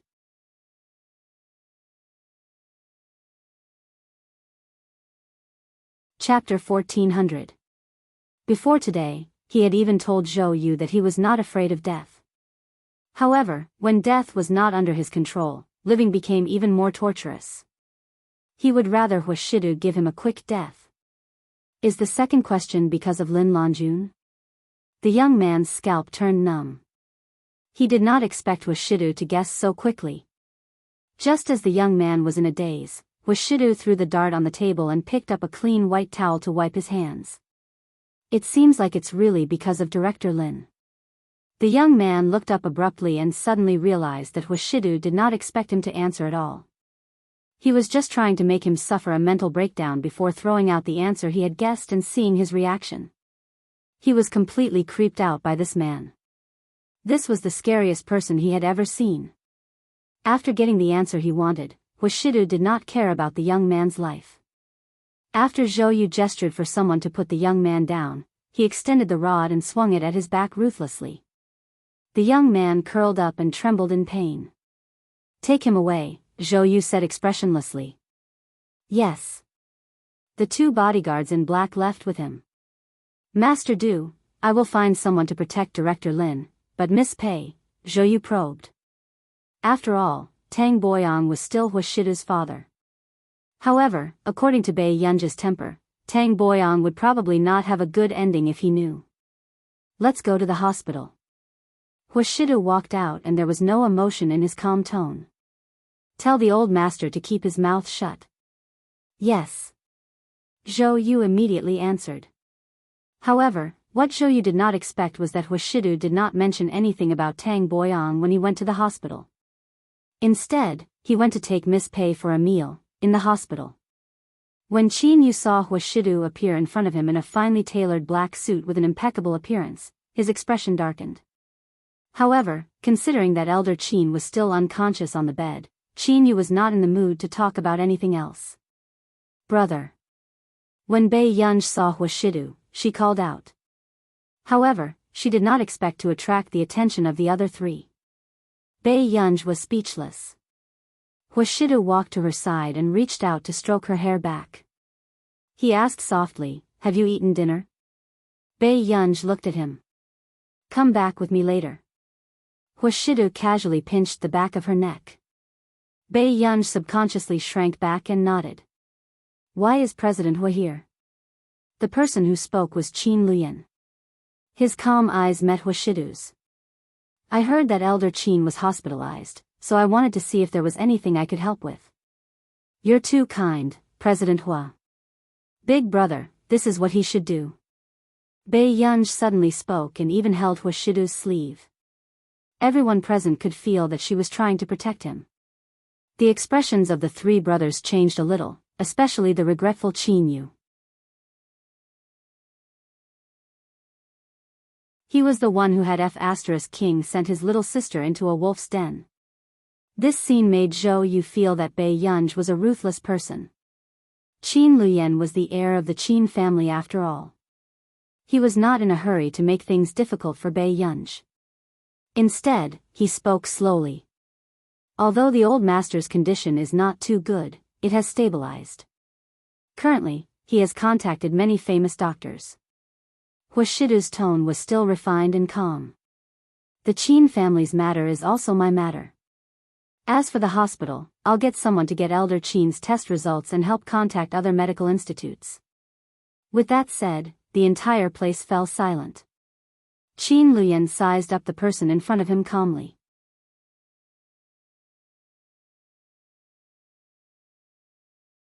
Chapter 1401. Qin Luyan was not Qin Yu and Qin Lang. He had always been observant.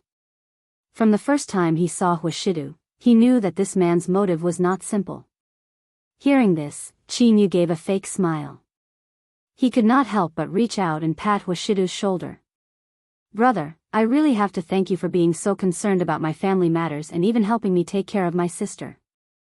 Washidu was quite gentle. "You're welcome. It's what I should do." Only Qin Lang felt that these people were strange as he watched them speak in riddles.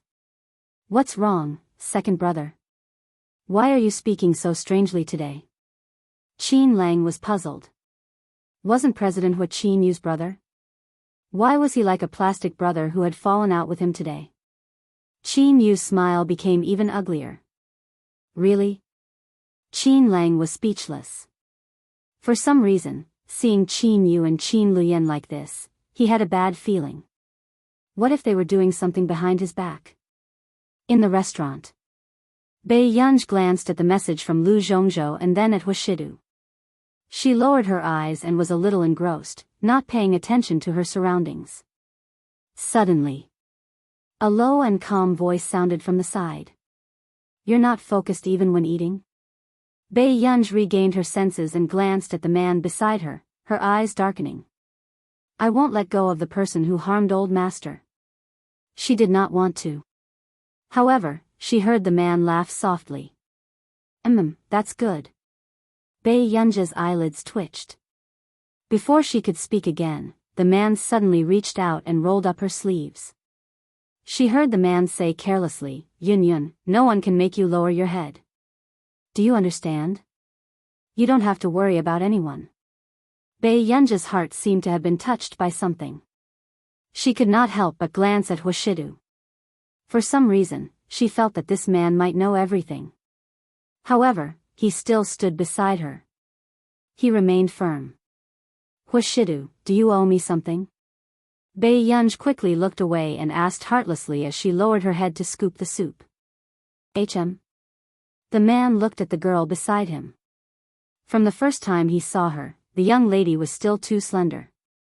Now, she was so beautiful that he could not take his eyes off her. "Otherwise, why would my brother treat me so well?" Huashida glanced at the obviously absent-minded girl beside him. A moment later. "I just want Yun to owe me something first." The man was still calm and composed as he deliberately teased her. "So that our Yun might want to go back on her word in the future and have no choice but to agree." Bei Yunj was stunned.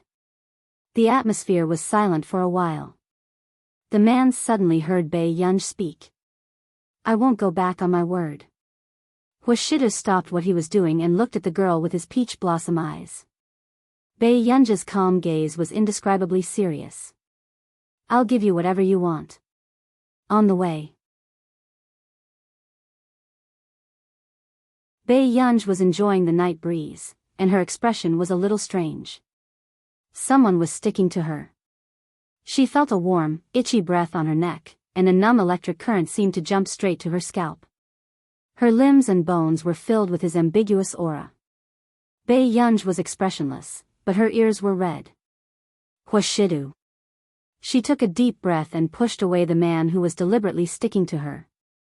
Could this D*MN man not even tell the difference between wine and water? He even drank the sake that the waiter had sent over. "If you don't stand properly, I'll go back." Bei Yunj threatened the tall man in front of her. She also regretted letting him drink. She saw the man staring at her with his peach blossom eyes, ready to make a move. It was as if he was going to lean on her in the next moment.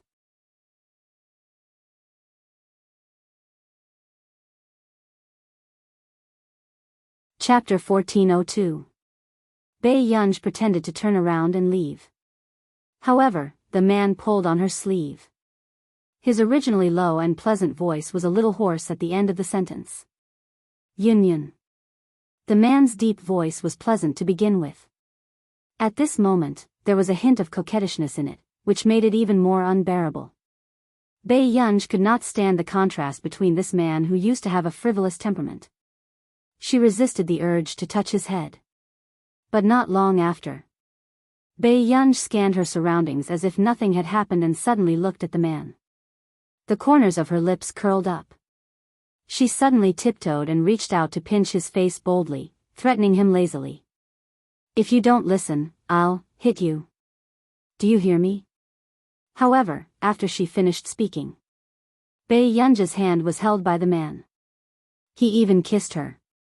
Bei Yunj, why was this D*MN man getting more and more clingy after he got drunk? Bei Yunj was about to break free from the man's hand, but he held it tightly instead. Usually, Bei Yunj only knew that this slender and well-defined hand was good-looking, but at this moment, she could feel the scorching heat spreading from him. Without waiting for Bei Yunj to react, the man lowered his eyes.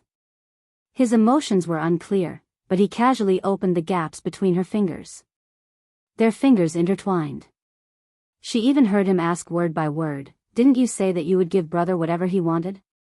It was clearly a very simple hand-holding, but when it came to this man, she suddenly felt a sense of restraint that made her blush and her heart race. Even the temperature and touch of their fingers slowly rubbing against each other made her feel bitter to the bones. You don't remember anything after you drank too much, but you only remember this? All right, don't speak first. A man who had drunk too much was a little unpredictable. This was Bae Yunja's most intuitive feeling. For example, the person who had been talking non-stop in her ear just now did not say a word after getting into the car. He even leaned against the sofa and only stared straight at her. As Hwashidu refused to let go, Bae Yunj could only bite the bullet and sit beside him. She put on a look that said, "I'm very fierce, you'd better behave yourself." After the man saw it, he couldn't help but laugh out loud. He laughed so hard that his shoulders shook. Instead, Bae Yunj couldn't help but take a few more glances at her. "Miss Pei, are you going back with Master Du today?" Zhou Yu asked from the front. Bae Yunj pursed her lips, raised her hand and asked slowly, "Can I leave just because I want to?" Zhou Yu did not even dare to look at Master Du. In his impression, Hwashidu rarely drank. Even if he drank too much, he would only remain silent and ignore others. However, he didn't expect Miss Pei to be like a completely different person. To put it bluntly, once Hwashidu drank too much, other than Bae Yunj, there was no one else in his eyes. Back at the apartment, Bae Yunj turned on the light and pushed the man into the shower. He was using a video conference to discuss old Master Qin's illness with Stephen from Country R's Medical Institute. Yes, old Master Qin's life is temporarily out of danger, but the person who injected old Master Qin with the medicine is determined to make old Master Qin either die or become crippled. Stephen frowned. Old Master Qin has just recovered from a serious illness. If we treat the symptoms and not the root cause, something will definitely happen in the next 3 years. Bae Yunja's eyes turned cold. Her voice was filled with hostility. Is there any way to solve it? The Jia family in Continent K has developed this kind of medicine that old Master Qin needs, but it's not that easy to get it. Stephen frowned. As long as there's a chance.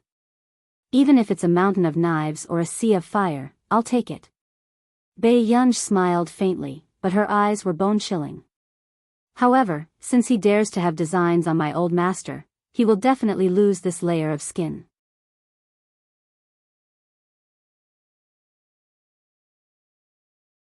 Chapter 1403. The next day. When Bae Yunj arrived at the hospital, old Master Qin's condition was worse than expected. On the hospital bed, old Master Qin's face was pale and his eyes were tightly shut. The flesh on his face that he had painstakingly regained over the past year had sunk in. The atmosphere in the ward was heavy. Only Mrs. Qin couldn't help but pull Mr. Qin. "Ah Ting, did Dad already make a will?" Mr. Qin broke free from her and said in a hoarse voice, "What are you arguing about? Dad is still lying here and you're already talking about this?" Mrs. Qin bit her lip. "But there are some things that have to be settled. If old Master Qin was really going to pass away, he couldn't leave everything to Bae Yunj." Mrs. Qin couldn't help but sneer in her heart. After old Master Qin's accident, Bae Yunj was the only cold-blooded person in the family. She was expressionless from the beginning to the end. However, at this time, Mr. Qin didn't want to talk to Mrs. Qin at all. "Bae Yunj, what do you think? You should have thought about this by now, right?" Mrs. Qin asked Bae Yunj, who had been typing on the keyboard. Bae Yunja's fingers slowly stopped typing on the keyboard. "What do I think?" She didn't have any emotions in her eyes. Don't talk to your mother." Before Mr. Qin could finish, Mrs. Qin narrowed her eyes and said, "Old Master Qin dotes on you, but he might not leave everything to you. I don't want to be the bad person, but if Jiao Jiao has a share in it, I won't let anyone else take it." Bae Yunj was still typing on the keyboard. Mrs. Qin continued, "If you really dare to take Jiao Jiao's inheritance, aren't you afraid that old Master Qin won't?" Before she could finish speaking, a crisp and loud slap sounded in the ward. Mrs. Qin looked at the person in front of her in disbelief. She didn't expect this person, who was considered her daughter, to hit her. But before she could continue, Bei Yunj's gaze scared her so much that she didn't dare to speak. Bei Yunj, how dare you? Bei Yunj grabbed her chin and looked at her coldly, as if she was looking at a stranger. Mrs. Qin, my patience is limited. Don't you know that I'm a monster who crawled out of hell after dying in a mental hospital? When Mother Qin met Bei Yunj's gaze, she felt a shiver run down her spine as fear spread through her body. No one had ever seen Bei Yunj like this. What made Mother Qin even more terrified was that Bei Yunj seemed to know something.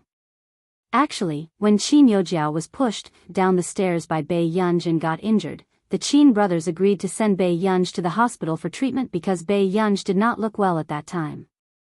Although her brothers were not close to Bei Yunj, they still arranged for Bei Yunj to be treated in the best hospital. It was Mrs. Qin who couldn't persuade Qin Yojiao and believed Qin Yojiao's words and transferred Bei Yunj to the hospital where Qin Yojiao's biological father was. However, Mrs. Qin only guessed that Qin Yojiao didn't want Bei Yunj to have an easy time and wanted to take revenge. She didn't guess that even Bei Yunj's mental illness was Qin Yojiao's doing.